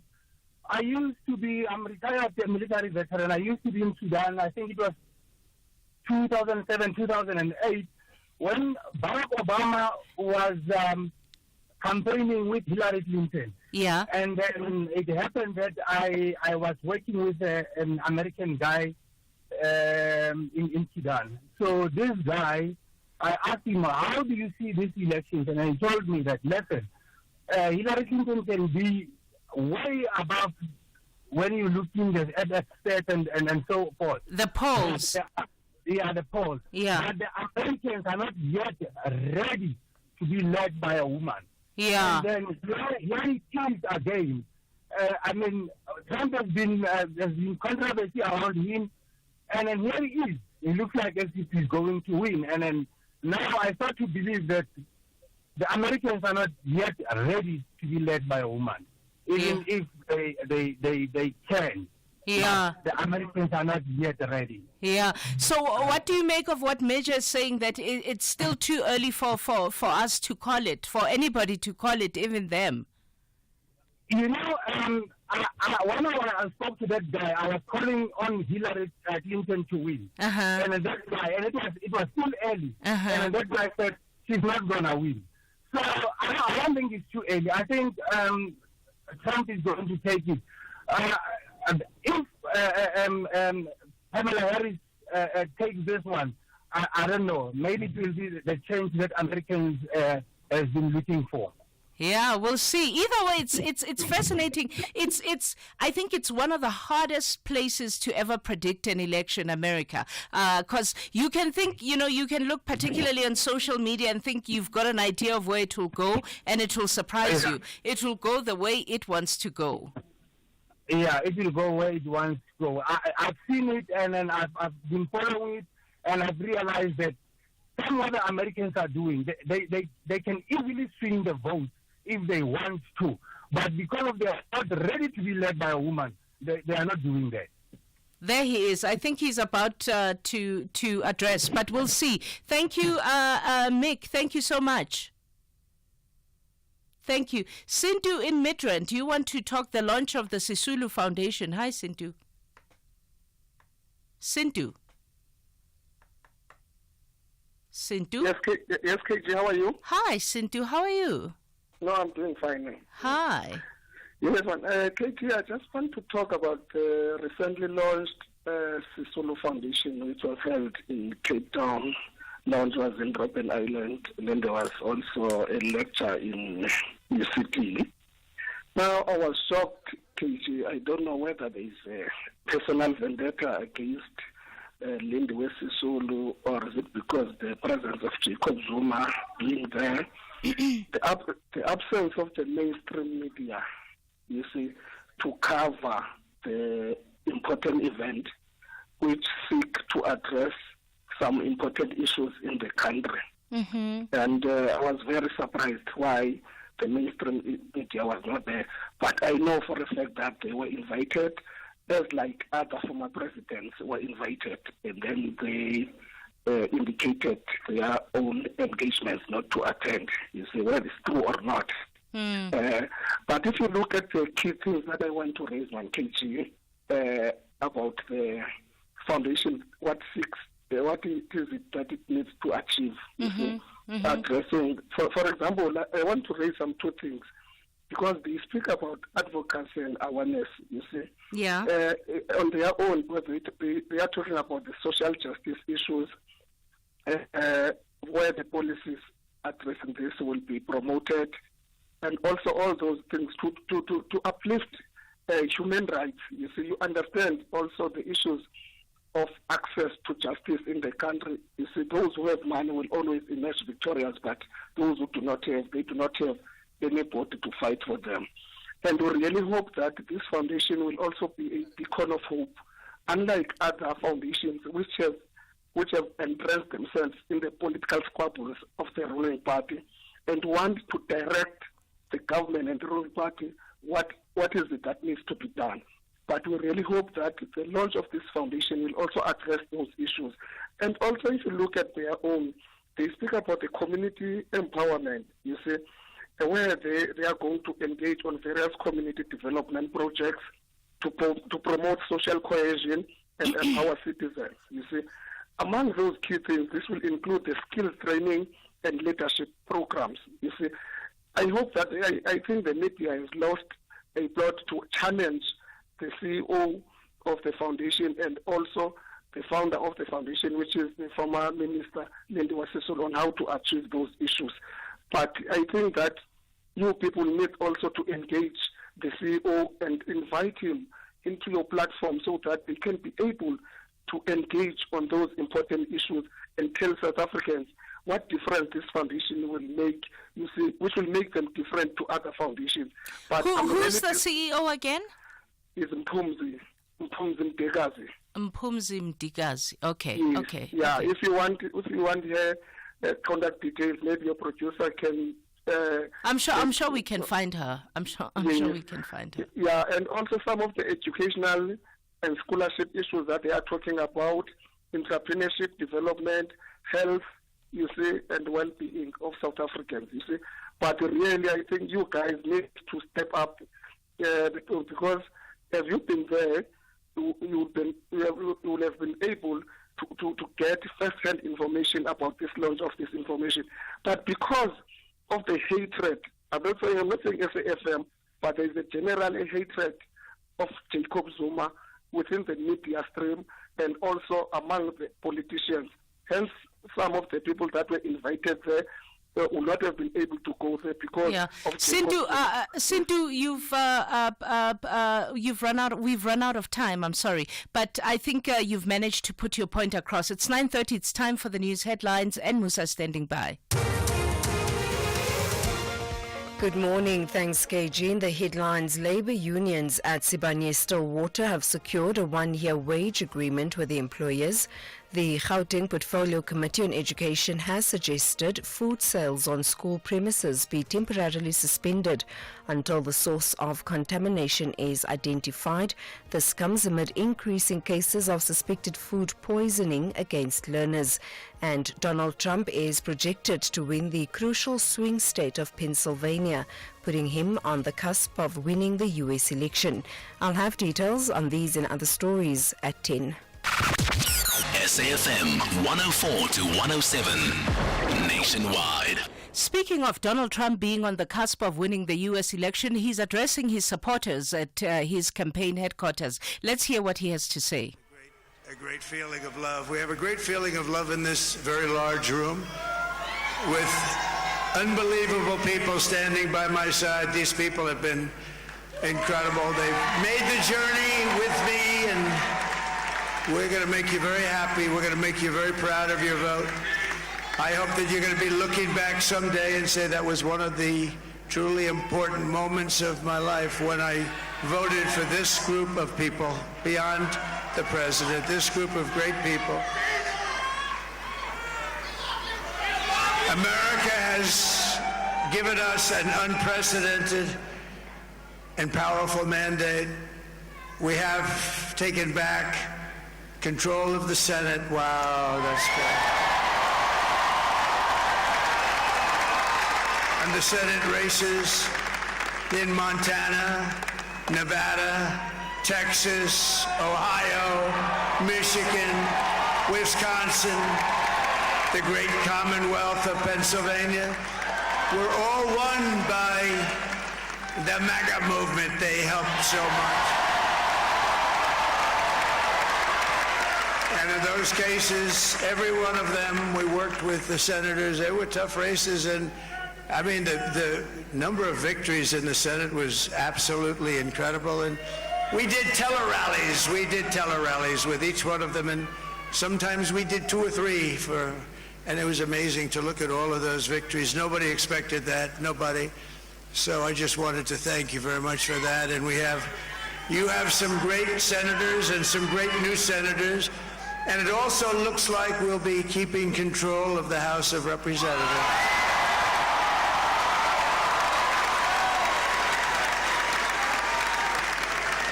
And I want to thank Mike Johnson. I think he's doing a terrific job. Terrific job. I want to also thank my beautiful wife, Melania, First Lady.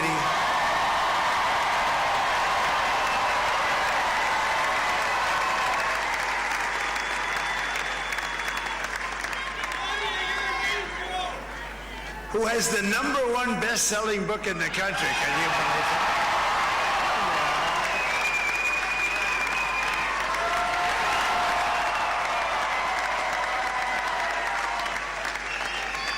Oh, no, she's done a great job, works very hard to help people. So I just want to thank her. But I want to thank my whole family, my amazing children, and they are amazing children. Seslana Manch. Okay, I mean, it's too early to call, but he's deciding to call it. He's addressing supporters at campaign headquarters. They're saying, officially, the news networks are officially not calling it yet. He is calling it. And I also wanted to tell you of a change. Between 11 and 12, November is known as Movember, which focuses on all issues that pertain to men. So on this show, as we kick off the month of November, we thought to look at men's health, specifically cancers that men should be aware of. Prostate cancer is a major one that troubles a lot of men, also with the fact that you don't like to visit the doctor. Why is it that men... Do you visit the doctor, KG? You know the technical producer here. I'm looking at him and I'm asking him, does he visit the doctor? And he looks the other way. He literally just looked the other way when I asked him, do you visit the doctor? He just, look at him. KG. He looks the other way. He's looking at Trump. He points at Trump. But that's the point. Apparently, men don't want to visit the doctor, and as a result, cancers are detected pretty late in men. So we're going to talk about them. Visit the doctor. Charlie in Kofi Fontaine, you want to talk about the Bella Bill. Hi, Charlie. Hi, KG. Hi. Just 2 quick points, man. Number 1, the white people who were marching yesterday, you're often from the DA, the Solidarity, Sidelines, or whatever. I want you or every white person in this country. I'm not white. No. I'm saying you or any white person in this country to show me in the bill where it says that they're going to eradicate Africans. What the bill does is making provision so that white people or the people in the African